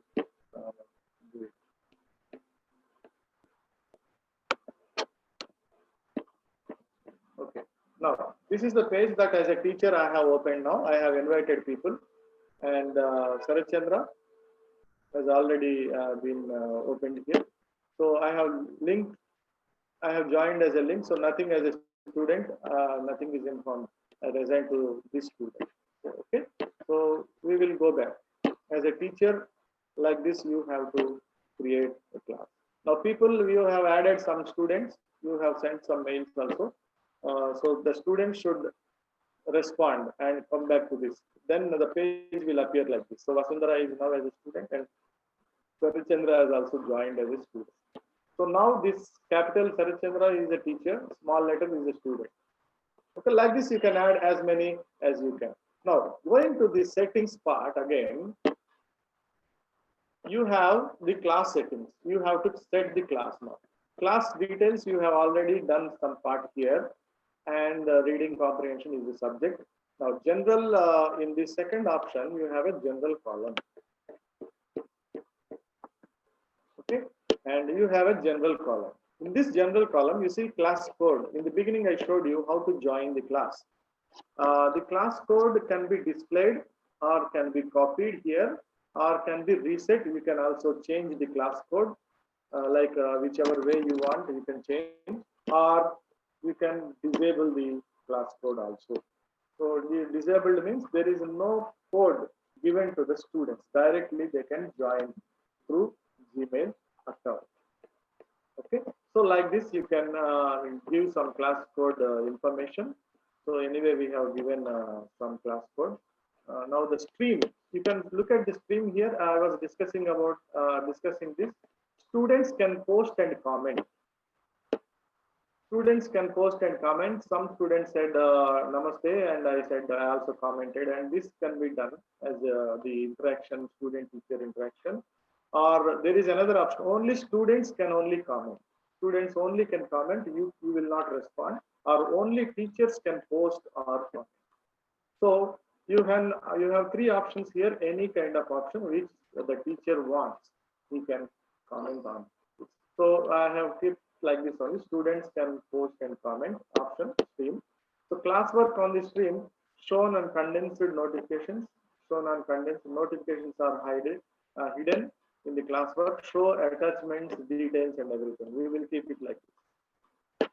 So show deleted items. Only teachers can view deleted. Sorry to interrupt you, sir. Madam? Sorry to interrupt you. Your screen is not so visible. The letters are very small. Can you enlarge your screen? This is the common screen, ma'am.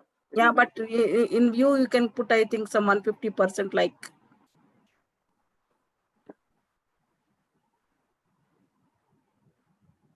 Yeah, you can zoom it. Is it okay? Yeah, yes, sir. Okay, sir.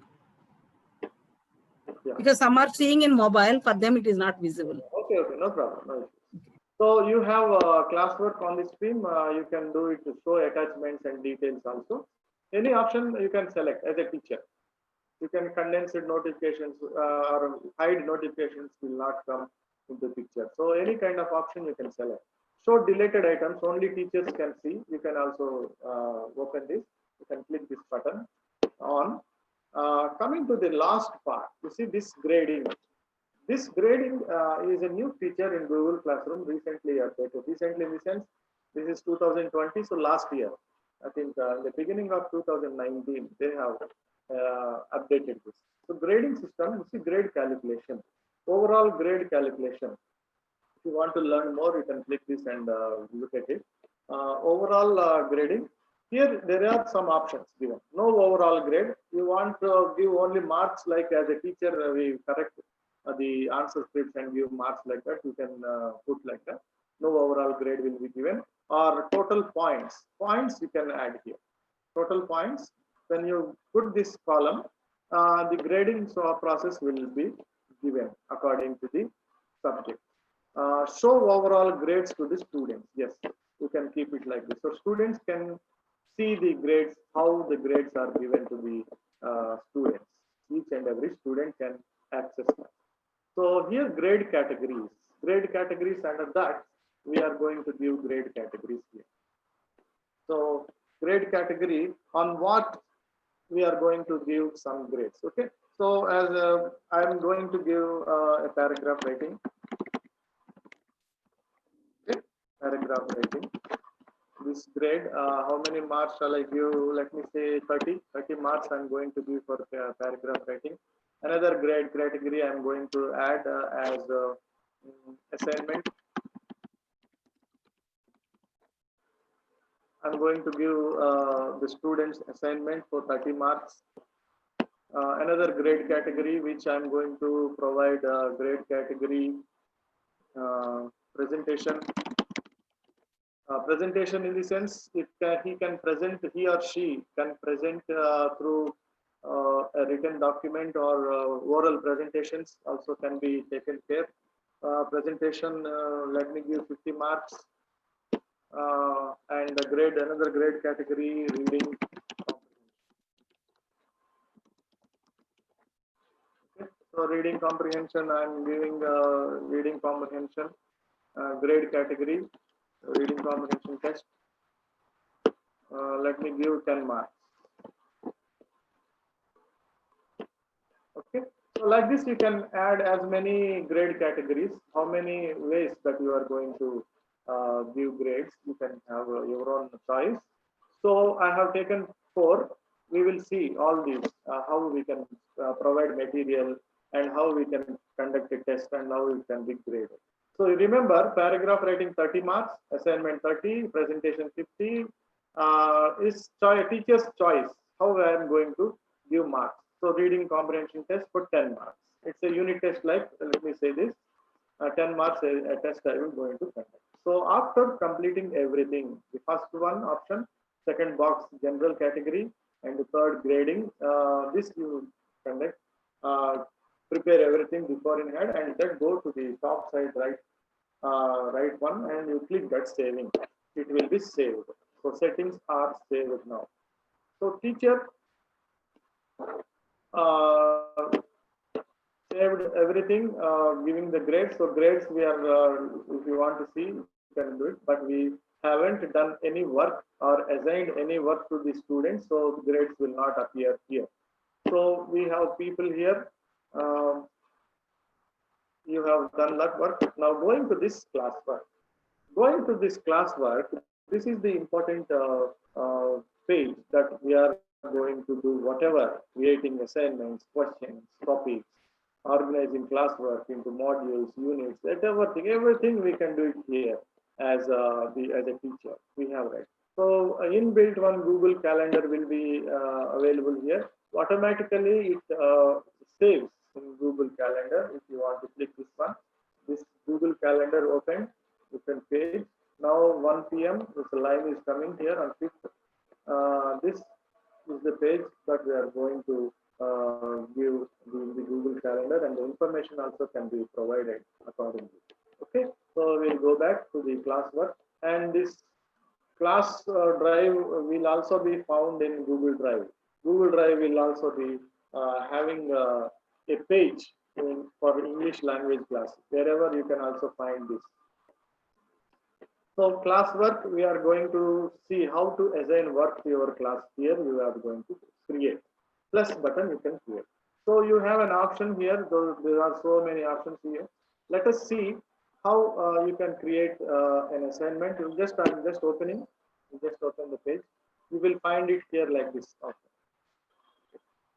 Okay, you will find in the assignment, suppose type an assignment, just for the time being, I'm just going to the assignment part. Assignment, I'm going to give a small question and the instructions also, like how the students should write the assignment. Here you can type everything and you can add some information here. And topic, since you don't have a topic here, what we will do is we are going back again. Once you want to create an assignment or a quiz or a question for short answer questions, material you have to provide. If you want to, a teacher you want to give, reusing the same post you can use and comment on that. Let us go to the last part, the topic. Create a topic now. So I have in grading, you remember in grading, what did I do? I have created 4. What are the topics which I have created? Paragraph writing.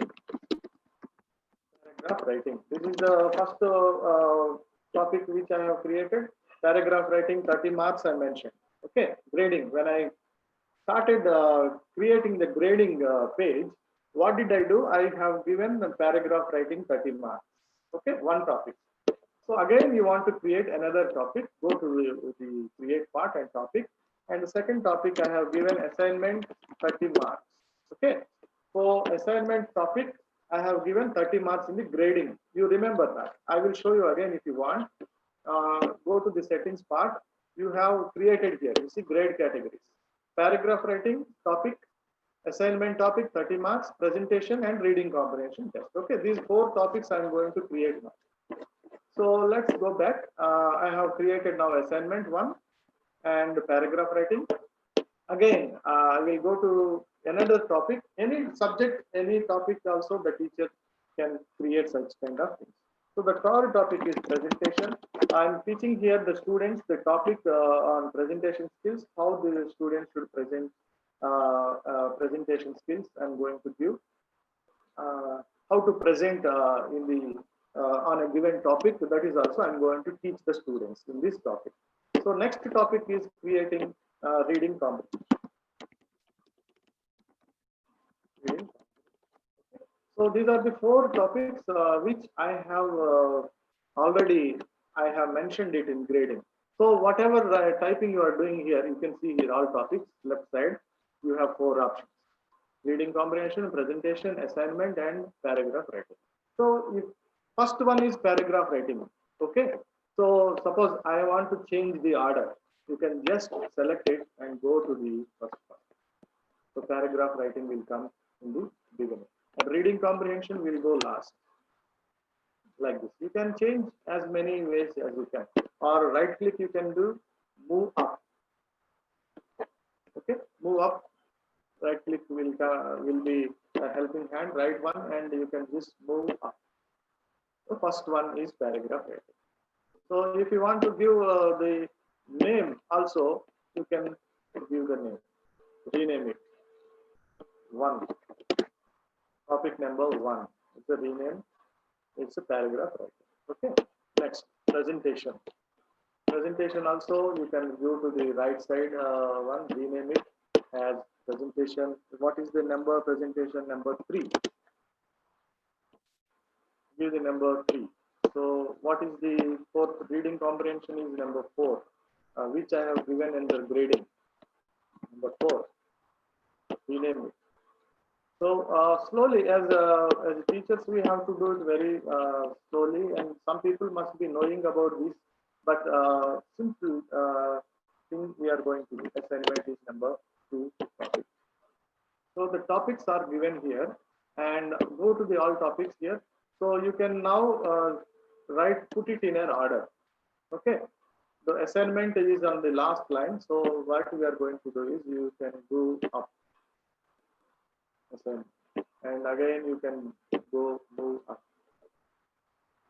Okay, now you see it will be shown in an order. 1 is paragraph writing, 2 is assignment, presentation, reading comprehension. So here you see in every paragraph, students can use only topics with published books. Okay. So now we are having 4 different topics.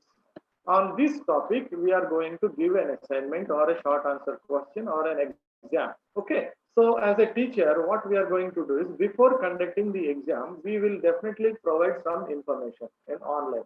So if we want to teach them in class room situations, we will give them some notes and whatever things we can provide them before giving the assignment. So now we are going to provide some material for the students. So material is given.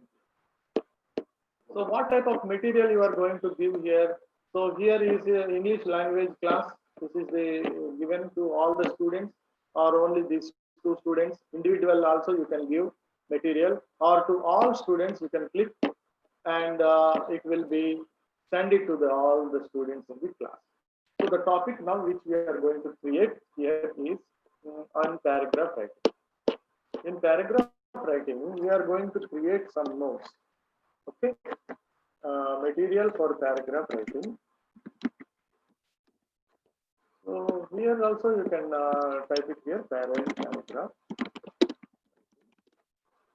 And you can give some description if you want. This is an optional where the teacher can give some information. Learn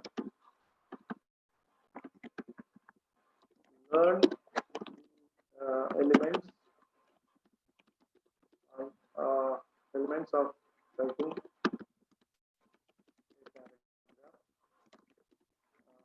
and learn the paragraph elements of writing a paragraph and its features. Okay, now this is the description. Now what we are going to do is providing some material for the material. Okay, now here there is an option called add and create. Here create, again you are using some information like documents. You can using through documents you can create slides, sheets, drawings, forms. Science people can use this and try to write or do some kind of information provided, and they can send it through this classroom application, and so the students will learn many things. So simply, if you it's already information is information there in this computer, you can add from Google Drive. Go to this Google Drive and you can also add link. Suppose there is a link here in some of the this like link it will be provided here. So, okay, this copied can be, and you can also put the link here. So suppose file, normally files can be uploaded. So files can be uploaded here. Google Drive, you have recent files here like this. It is already there, but you want to upload it from the computer, browse it. Upload the file, browse. I have already created some notes for the students here. So let me see in my desktop, is it available or not? Okay, so English, not English. So I'm here is paragraph notes I have created for this. I have opened it, and here the file is uploaded. So look at here. So the file is uploaded here under paragraph writing, elements of paragraphs and different types of paragraphs. So the student will open this and learn what is a paragraph and how paragraphs are written and what are the features, everything will be here. Suppose you want to put some YouTube video also, you can put it here and just type paragraph.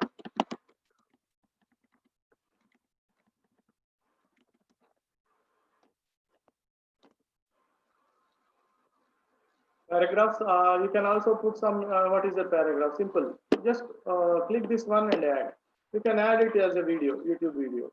Then the students will look at all this information and they try to learn about paragraph writing, how to write a paragraph. Then this is all about the thing. Now it is already saved. You see, whenever here, it will be automatically saved in Google Classroom, or it will be saved in Google Drive. So there is no point of removing or forgetting things. So it will be automatically saved. You can also check in Google Drive, or the same page will be provided. Okay. So this information you have created now, and you are going to post it now itself here. Or you can also have an option called schedule it. when you want to post this information. You can schedule it later, date on 6th or maybe on 13th of August you want to share this information. You can also try to do it in that case. So save the draft. You want to save it and use it for the future purpose. You can also do, or discard the draft. You can also do that. Now you are going to post it now itself. So I have used this post. So you can see it here, paragraph writing. Under paragraph writing, you have, you can click it here under the topic paragraph writing. Okay, and the topic is paragraph writing. The elements, learn the elements of writing a paragraph and its features. So this is seen by the students. Okay, so view material, again, some more material is there or not, you can check. So this is the material that the teacher has shared with the students under paragraph writing. So under the assignment, if you want to create anything, you can also create in this. Okay, so there are no topics created here. So you are going to create again the material for the paragraph assignment. Okay, and the topic is assignment. If you click this one, it will automatically shown that under assignment you are going to create it. Since we have less time now, let's go back and let us concentrate on only the reading comprehension. Okay, now we are going to do it on the reading comprehension material, which we are going to provide some information and going for the test. Okay, so create material for reading comprehension. There is a nice article on waiting for Mr. Clean. This is a common topic, waiting for Mr. Clean by A. C. J. Abdul Kalam. So waiting for Mr. Clean, waiting for the Mr. Clean is a very good article. It's a very good thing, and it is included in our English textbooks actually. So we are going to give some information. I am giving to the students. We have uploaded. I will upload one reading article. Okay.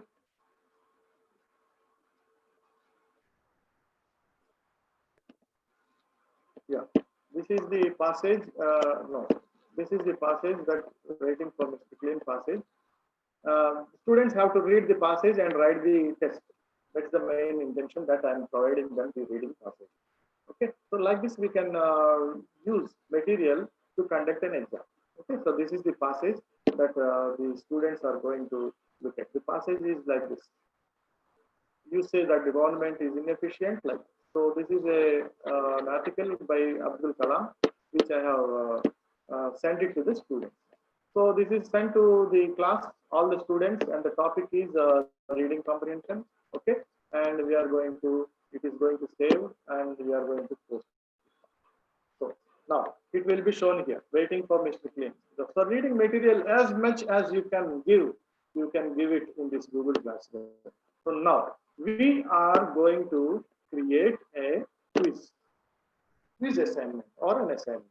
Okay, so the assignment is, the title of the assignment is, we are going to give an exam. Okay, or we will, let us go only simple thing. We will give an assignment for the reading comprehension. Okay, now we will give the exam. Let us go back again and let's quiz assignment.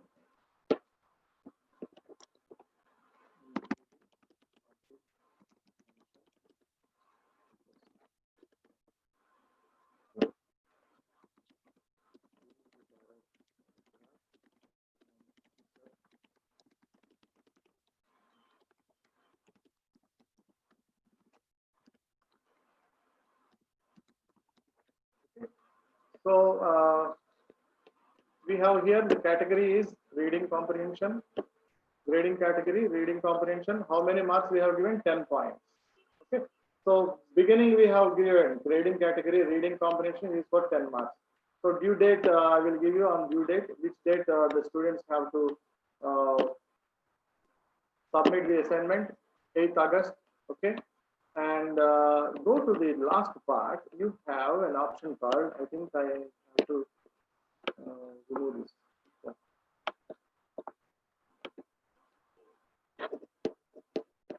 Okay, I have to do this. So there is an option called rubric. I was talking about this rubric. Okay, so create a rubric. So it takes only a few minutes. So one reading comprehension test you are creating, add the criteria you will use to evaluate the student. On what basis we are going to evaluate the test. So this is the thing which will be very useful for the students. Students will receive a copy of this rubric with this assignment. So students will know how, as a teacher, I am evaluating the a test or an assignment or a paragraph writing, some a kind of homework. I have assigned, I have as a student, I have submitted the assignment homework, and the teachers will see my assignment on these based on these criteria. You have an option called use scoring. Scoring, you see, ascending order, you can keep criteria title. I have mentioned it in my previous PPT. So you can also have that PPT. I will share with that. So the criteria title will be first idea.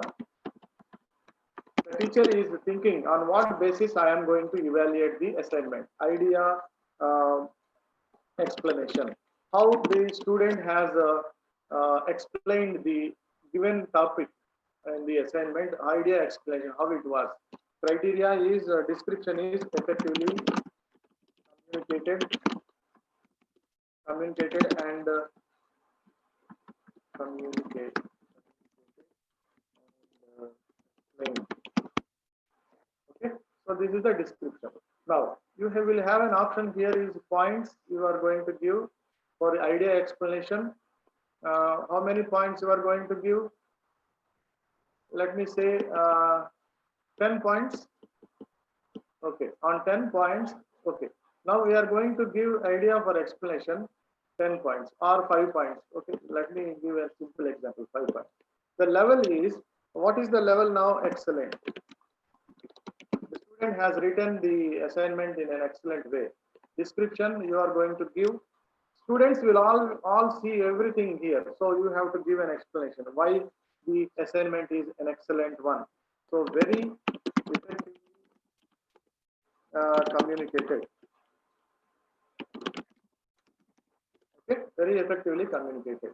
So here you can also there is options called deleting and everything. So first one is an excellent one. Second one points you are going to give it as 4 points. This is an excellent, and you can say good level. The assignment is good, you can say. You can write another column as ideas. Ideas are good. Our ideas are neatly. Okay, ideas are good, you can say. Simple thing. Next one, you are going to give points on what basis you are going to evaluate. Third point is satisfactory. Satisfactory description is some errors.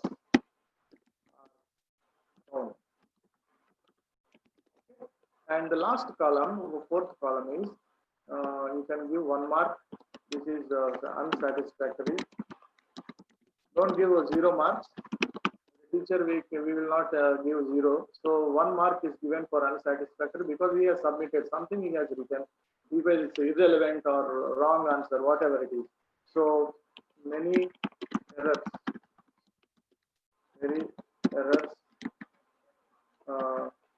are found in the assignment. Okay, like this is the first one.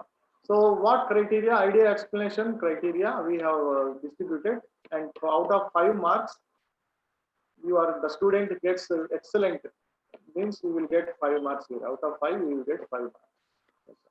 And we add another criteria. So second criteria, idea explanation is the number 1 criteria, and the second criteria is this content. Like this, you can add as many as you can. Content is supporting details.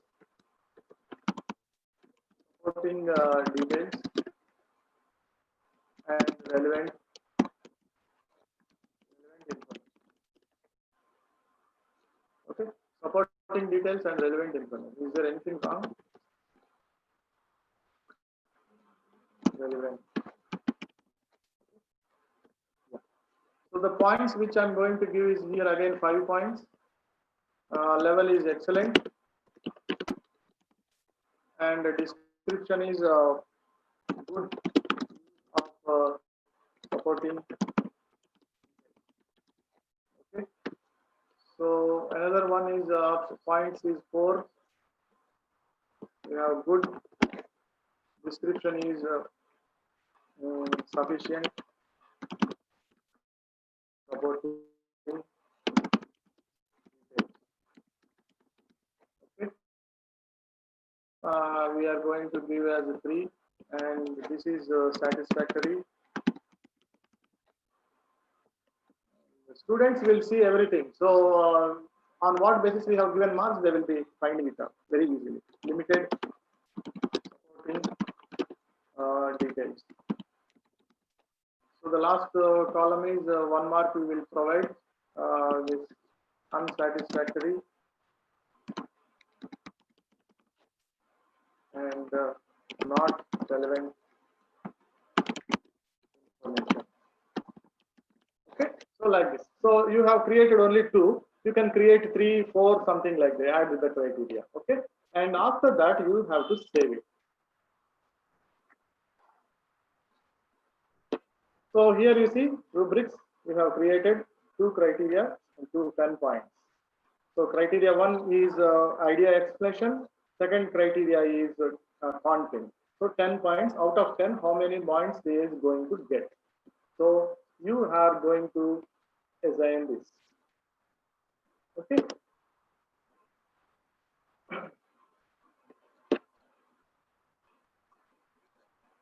And now here you can see this.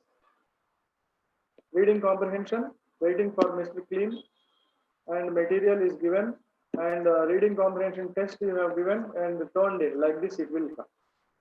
0 and 2 assigned. So Sarachandra and the people who are they? Vasundhara. So 2 names are given here. So I am finding it here as 2 assigned. I have assigned this assignment for the 2 people, and nobody has returned my assignment. Okay. So this is under this. So let me create an assignment, or let me create a quiz assignment.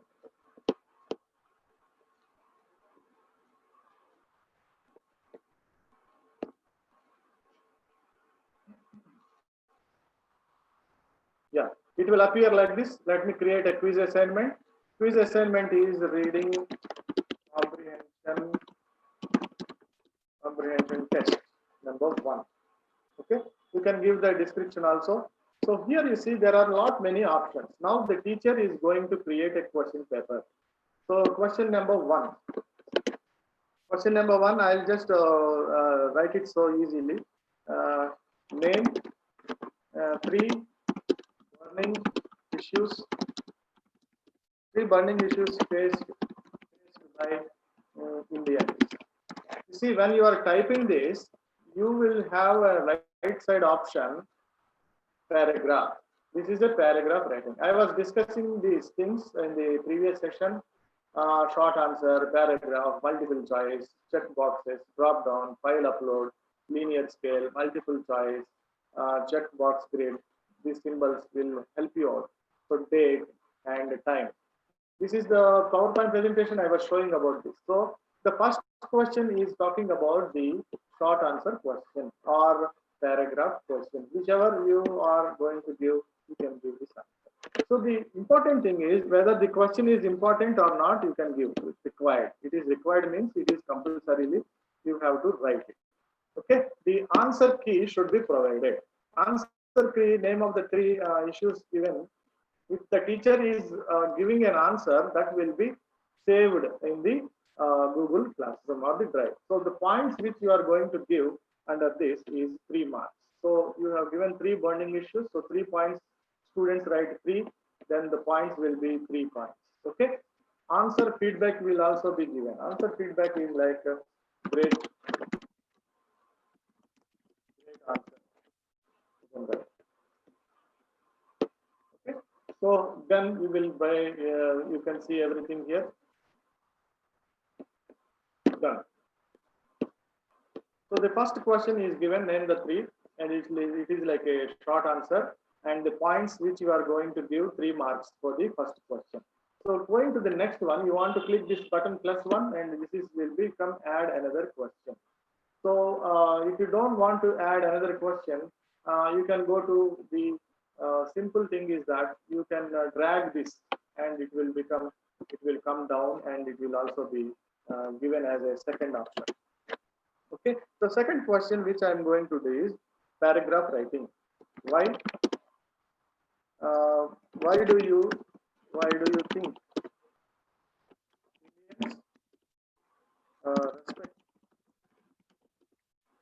Indians respect to the system and they are abroad? This is completely related to the Abul Kalam's text which I have provided to the students. So it is a paragraph question. Okay, paragraph question, long answer question, which needs to give points here. Points are 3 or 5. 5 marks you will give because it's a paragraph answer. Done. So the required, it is also required here. Paragraph question you have given, and this is the short answer question. Here you have given. Okay. And the another one, only one question I will write, the multiple choice question. I will try to write. When this is number 3, when somebody asks you to get lost,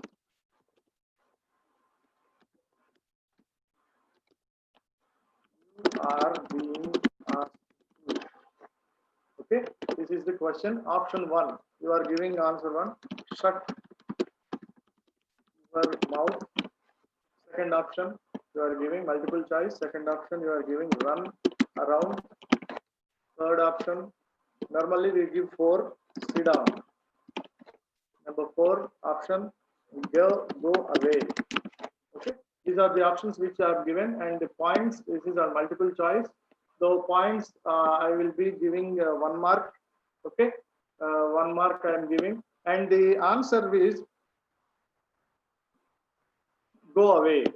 Answer the teacher has selected. You have to select the answer also in the multiple choice, and done. You will be writing, and this is also required. Okay, so required. So I'm for the time being, I have given you only 3. So many you can add in the question. So the total 9 points I have made. So 10 points exam. So I can give again this. You can change for 2 points. So the reading comprehension test is for 10 marks. So 10 parts which we are given. If you want to see the preview of this, you can go to there, right side one. This is the way that you have created it. Okay. Then if you want to submit it, if you submit, it will go to the students part. Okay. So now we are going to see what exactly is happening. So this is the preview part, which you can send it to, you can see what type of question paper you have prepared. Okay. So all changes are saved in the drive. Okay. So now we have an exam. So now we are going to open this as send. We are going to send it to how many? We are going to send it to the students. I am sending it to myself, and the reading comprehension test, and somebody else also I can send. So individual students, you can also send the exam test, and it is sent already. Okay. Now, so here, so here the students part. Yes, you can see it here. On 8th August, the teacher has sent to me as a student, Sarat Chandra, small letters, assigned. What assigned? The test has been assigned to the students. So the students will check individually, view details. Okay. So if you can see this, see the option. Sarachandra student has given no grade, but rubric idea explanation 5 marks I am giving. Suppose I am giving marks here 5. 5 will be given here. Suppose if you say good, this is excellent. Okay. Content also I am going to give 5 out of 5, 10 marks I have got. So like this you are going to see. The instruction is given here as the reading comprehension test 10 marks and read the paragraph. These are the rubrics and this is the test. Okay. So let me go and show you in this page. This is the first page, the Google Classroom I created. In this page, you will find this is the page that you are going to see. As 2 students, I have assigned the reading comprehension test. This due date is on Tuesday. So this page will occur like this. Now you are going to see the grades, how to it is going to grade. See here, the page itself has a last down right side corner, you have an open grade book for English. So like this the page will appear. So I have given 10 marks for the student, 10 marks for no grade, but 10 marks I have given assigned looking at the rubrics. So it is shown here. So no grade I have assigned to Vasundhara, so that is not created here. So on 8th August, reading comprehension test is given for 10 marks. So you can click it here, you will find a page like this. So 2 assigned, 0 turned in. Nobody has sent back the exam. Okay, like this it will be shown. So you can see in this page how the students have submitted your assignments. Okay, now we will go back again. I will show you how the grading can be shown. So there are no grades here, only this page is available. So let me show you what and how the students have written my old exam. Okay, so the page will come like this. I have created now. Let me see this English communication skills page, old one. I have created this and the grades which I have given for my teacher students. So you can see here how many have turned up. So 3 exams I conducted June 30 and no write about the English communication skills. Okay, like this it will 5 assigned and nobody has turned back. Like this, 2 teachers will can be able to see the students work. And another one is, suppose degree class I have taken English degree BSc course. I have given an exam, an assignment on 27th June. Describe the assignment you want to see here is describe your daily activities in not more than 5 sentences. So 15 assigned and 5 are graded. So I have given grades for that. And let me show you the student work can be corrected, as somebody was asking me before the break. So there is a student called Dr. Zahida Begum. She has submitted the assignment in my previous class. I will show you how the grading is done. So you can see. So 3 marks I have given means satisfactory, moderate level, 3 points. And grammar also 3 points I have got. She has got that. So if you click the students one, this is the activity that she has done. Here the details are given here like that. And if you want to copy all the grades of the students, you can copy it like this.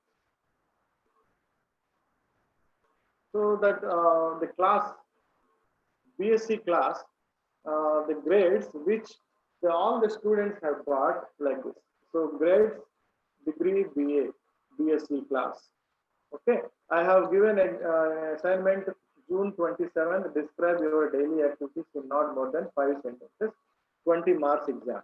So class average, they have got, you see how the gradings are done in the Google sheet, spreadsheet, which I didn't create anything, only the Google has created this. The student names are given here and the Gmail IDs and the percentage of marks which they got, percentage, weightage, and 11.4 total strength. 10 marks student has got. Zaida Begum, 10 marks she got, and one Kamalakar has got 10 marks. Sarat has got 12 marks. Ogayatri, Gayatri Devi, she got 10 marks, 15 marks. Vanaja, like this. Every student details will be shown here in the spreadsheet. Then you can also share this spreadsheet to every student. So that is the good quality in Google Classroom. You can share everything to the students, and also the spreadsheet is always created in its own way. We haven't done anything here in this spreadsheet, but this Google will create it when you create the classroom. This is the grading system that will be acceptable in this. So the test has been given to the students.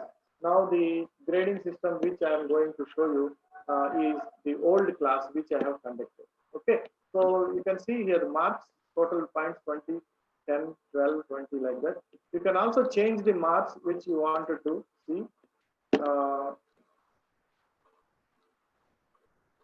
Let me see how we can correct the students' assignment.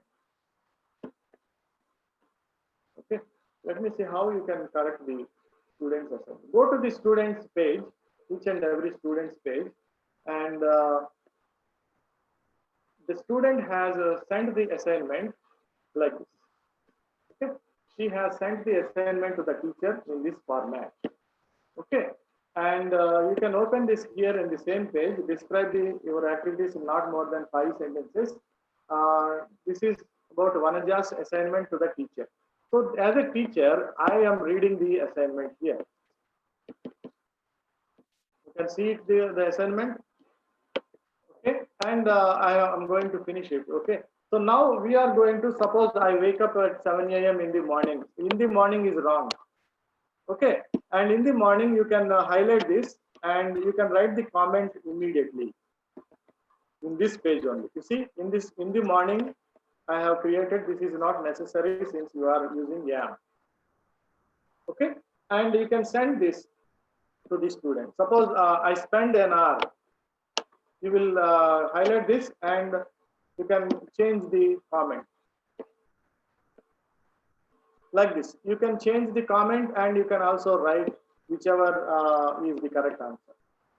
So here the assignment is shown and you can correct directly. The teacher can correct and add a comment here.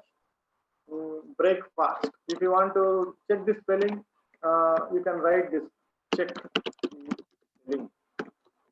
Spelling is correct, but you are going to write it like. Suppose the student will see the assignment again when you return it.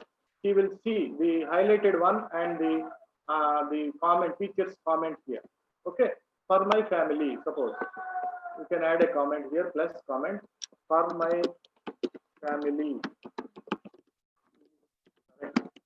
Comment you have given. So comment. So like this. So you can check here itself and write a comment here so that two students, when you return it, students will again go through your assignment, the corrections, and you can also see immediately how the teacher has corrected the assignment. And the grading marks, you can put it here, and everything, after everything is done, you can return it to the student. Since the return box is not shown now because this is already sent. So you can send back to the student, return the assignment, and the students will see like this page. Everything will be seen by the students. And you can also talk privately with the student personally if you want to give comments to the student. So this is all about Google Classroom. Just try once, practice it, and it is very easy actually. Even I learned by myself. It is not taught by other people. So this is a very good classroom application where it's an easy to operate and it's a free of cost. So I don't think it is an expensive thing. It's very easy to practice. Once or twice if the teacher is practicing on the screen, then it will be an easy task for the teachers or the students to go through and use Google Class. Thank you for the patience and listening to the lecture. And are there any questions or any additions? You can over to Madam. Yeah, thank you, sir. Now I request Dr. Padmavati, Madam, to moderate the questions in both the the chat boxes in the Zoom and even in the YouTube. Thank you very much, madam. Can I share the screen?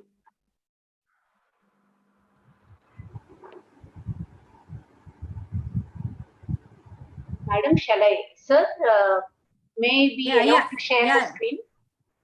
Yes, ma, you can. Sir, can you stop sharing your screen, sir? Can you check? Yeah, yes.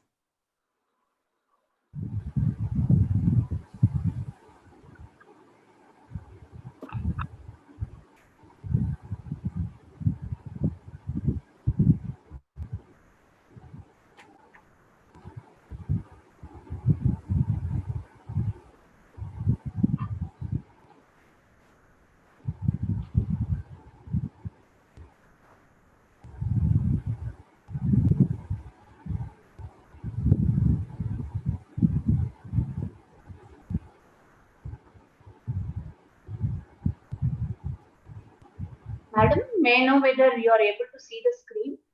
Yes, yes, it's visible. Thank you, sir, for a very wonderful session.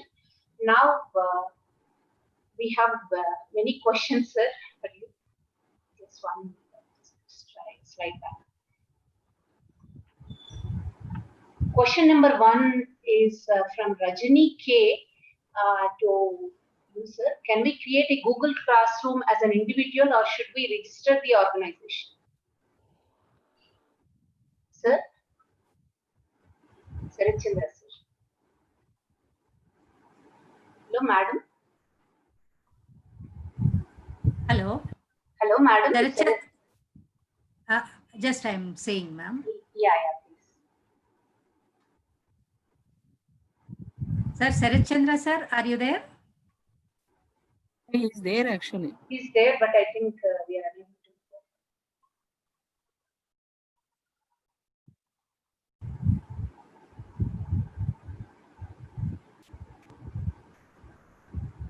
Sir, can you hear us? Yeah. Now I can. Yeah. Yes, sir. Yeah. Madam, you go ahead. Yeah. Sir, the question is, can we create a Google Classroom as an individual, or should we register the organization?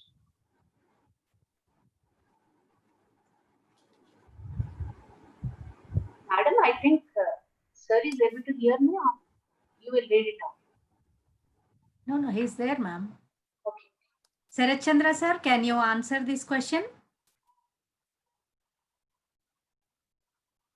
I think his bandwidth is slow. Okay.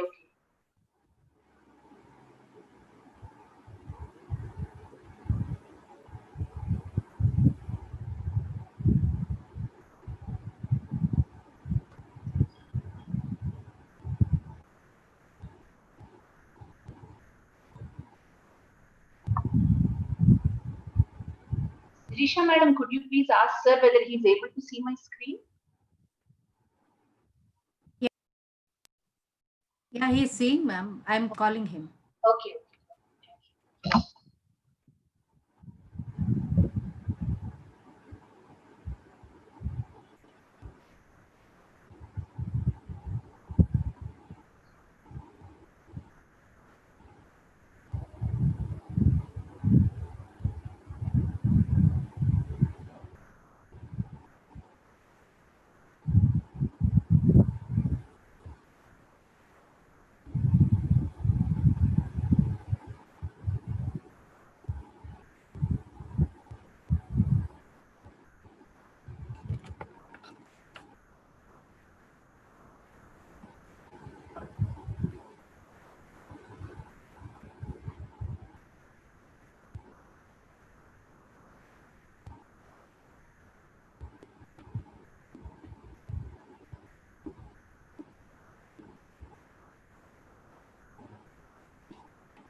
Sirisha ma'am, why don't you call sir and just talk to him?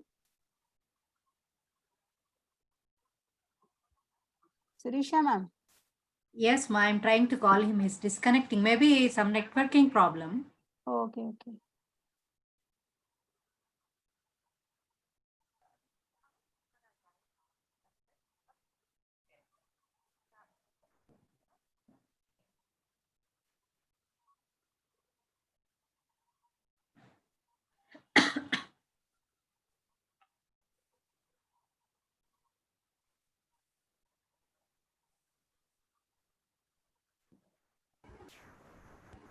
Shall we conclude the session?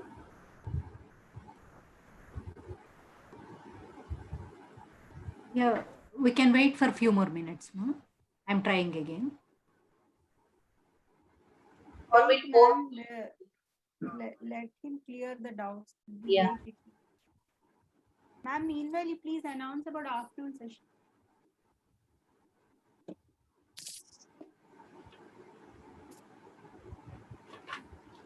I will. Hari Padmasri madam, kindly unmute sir. He is unmuted. No, actually he's joining. He has joined again. He You have to rejoined unmute. again. Huh? Yeah, Okay, yeah. okay. You have to unmute him. Once.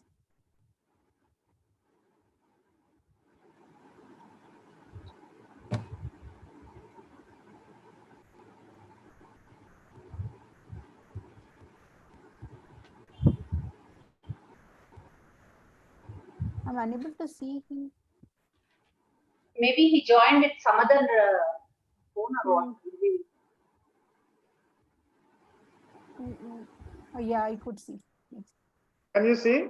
Yes, sir. Yes, sir. Please welcome. Yeah, now I think I'm visible and audible also. Audible. Yes, sir. Ma'am, continue. Yes, sir. Thank you, sir. The question 1 is from Rajni K. Can we create a Google Classroom as an individual, or should we register the organization? No, as an individual, I'm doing it by my own actually. I have created my own classroom as a teacher. Then the school or the college can also, through that also you can do it. That's not really a problem for the Google Classroom. As a teacher, we have our own hold that we can create a class with our own students. So as a department also, through the department also, you can create it. It's not a problem. So I am doing it my own way as a teacher to my classes. So my subject I will share, I will create, I will do whatever I want. I will do it with my own. So through my account I can do it. So there is one more question. Advantage of creating classroom with class code. Class 1? Advantage? Creating classroom with class code. Yeah, you have every right to create a class with a code, class code, because this by default the code will be given to the person who is going to join in the Google Classroom. If the teacher thinks that there is no need to create a code, simply send a link to the students. Then students will click that link. It will be automatically activated. So the first page itself shows join a class. Then you have to join through that code. If the teacher is sending through the email, so email through Gmail account, the students will open the Gmail account, then they can click the link directly and join the class. So two ways. There are two ways that you can do it. One more question from her itself, sir. Sir, if we add any teachers in the classroom, will they be able to change these settings like deletion of files, etc.? Yeah. There is an option called that. You only teachers can edit or own students can edit, both can edit. Options are given. So when you select that option, then it will be automatically it will be saved. Suppose I am only the person who want to post or edit or anything, you can give that option. So the options are given. They can edit or they can do whatever. Thank you, sir. Depending on the choice that you can select it. There is one more, sir. Can we assign percentage weightage to these assignments and get final grade or percentage? Yes. In that grading system, there are options, 3 options, where you will give no grading. The student will give marks. points. That's what we are discussing now. The points will be given using the rubrics, and the grading will be given. And weightage also can be given. Percentage can also be given. The three options are there. In that one option, which option you are going to click, which option you are going to select, depends on that. You can give the percentage weightage. I think these questions were asked before you talked about this session, last sessions. Yes. There is one more, sir, Yes, from Usha. Do we have a video sharing option? Can we upload video class along with it? Yeah, it's there. You have to download, or you through YouTube, so many videos you can upload. That's what I showed you in the creating the classroom, creating a topic, creating materials. You can upload a video which the teacher himself or herself created, or you can also use a video through Google. The YouTube videos also can be used. Yeah, you can upload anything, any kind of file you can upload. But given to that, you should specify how much amount of the space you are going to upload it. That also is a major factor. You cannot upload 10 GB video like that, 1 GB video. It creates some problem. So the data, the space, how much you are going to upload the video file, it depends on that. You can upload video. Sir, a similar question. Please explain how to display animations or topic title related videos without downloading them during the class. Where animations in the material? Yes, sir. Maybe when you create a topic, and then that topic you want to use some animation. That's what you're asking. Yes, sir. That was the question. In that you have Google Forms, the separate forms. The docs form is there. In that you can create you can create some pictures or some tables or animation, some things that you can copy and paste. Then you can also upload it. These things are very easy, ma'am, because if some people know how to use that PPT or the sheets or spreadsheets or Excel sheet, whichever, or any kind of the pictures that they wanted to add or copy and paste from somewhere. These things are always easy in the Google Classroom. They can do it. They can create. Thank you, sir. There is one more question. Sir, should we create the same when batch of students changes? Yeah, that's what in that column there is an option, reuse. The reuse option is there. I showed you that. Google Classroom. Yes, Yeah, you can reuse it, or you can edit the same information and try to add some more, and you can use that same material for every year.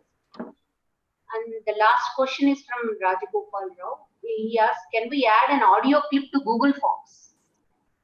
Yeah, audio clip, you can do it. Since you are able to upload the video file, you can also add the audio file. It's very easy, audio file also. The only thing is you need to have that link. So you can add it. So video, when you are going to easily you are uploading, the audio file can be easily uploaded. Thank you very much, sir. Yes, please. Ma'am, when you are doing your mobile phone you are using, sending a file to the WhatsApp group or somebody, how you doing? It's the same way of doing things. Thank you very much, sir. Thank you, Padmavati. Madam, there are no more Sir, stay questions for on few Zoom minutes chat. with us, sir. Yes, madam. Madam, Sirisha madam. Hello. There are no more questions on Zoom chat. There are no more questions on Hello, Zoom chat. Padmavati. Madam. Could you hear me? Okay, ma'am. Okay, madam. Okay. Yeah. I think there is some disconnection in the network. Thank you, sir. Yes. Hello. Thank you, Padmavati, madam. Thank you, madam. Sir, stay for few minutes with us, sir. Yeah, sure. Yeah. Now I request Professor Vijulata, madam, to propose vote of thanks.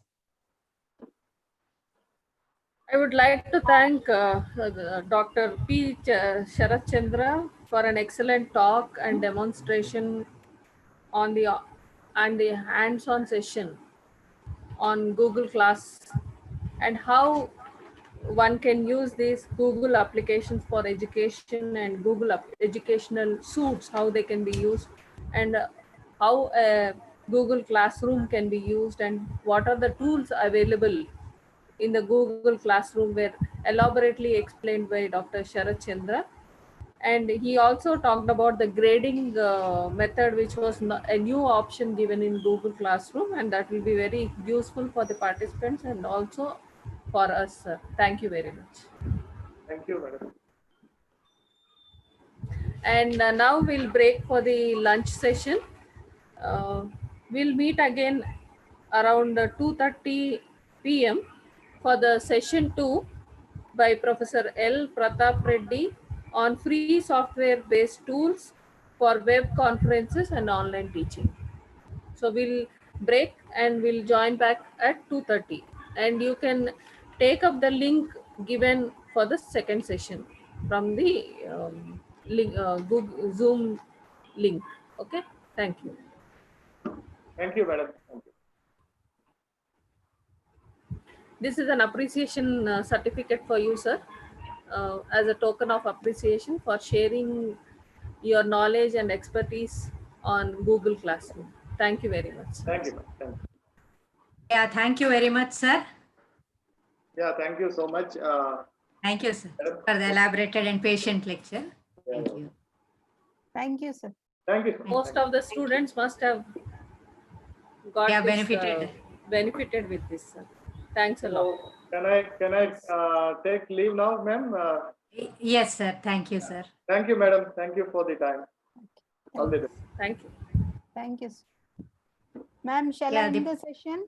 Yes, ma'am. You have to join back for the next. Yeah. Once again, all the participants are requested to join at least 5 minutes before, and that it is only you have to click on the link and you have to type your name. It will be very easy. You have to join in big blue button link provided to you. Thank you.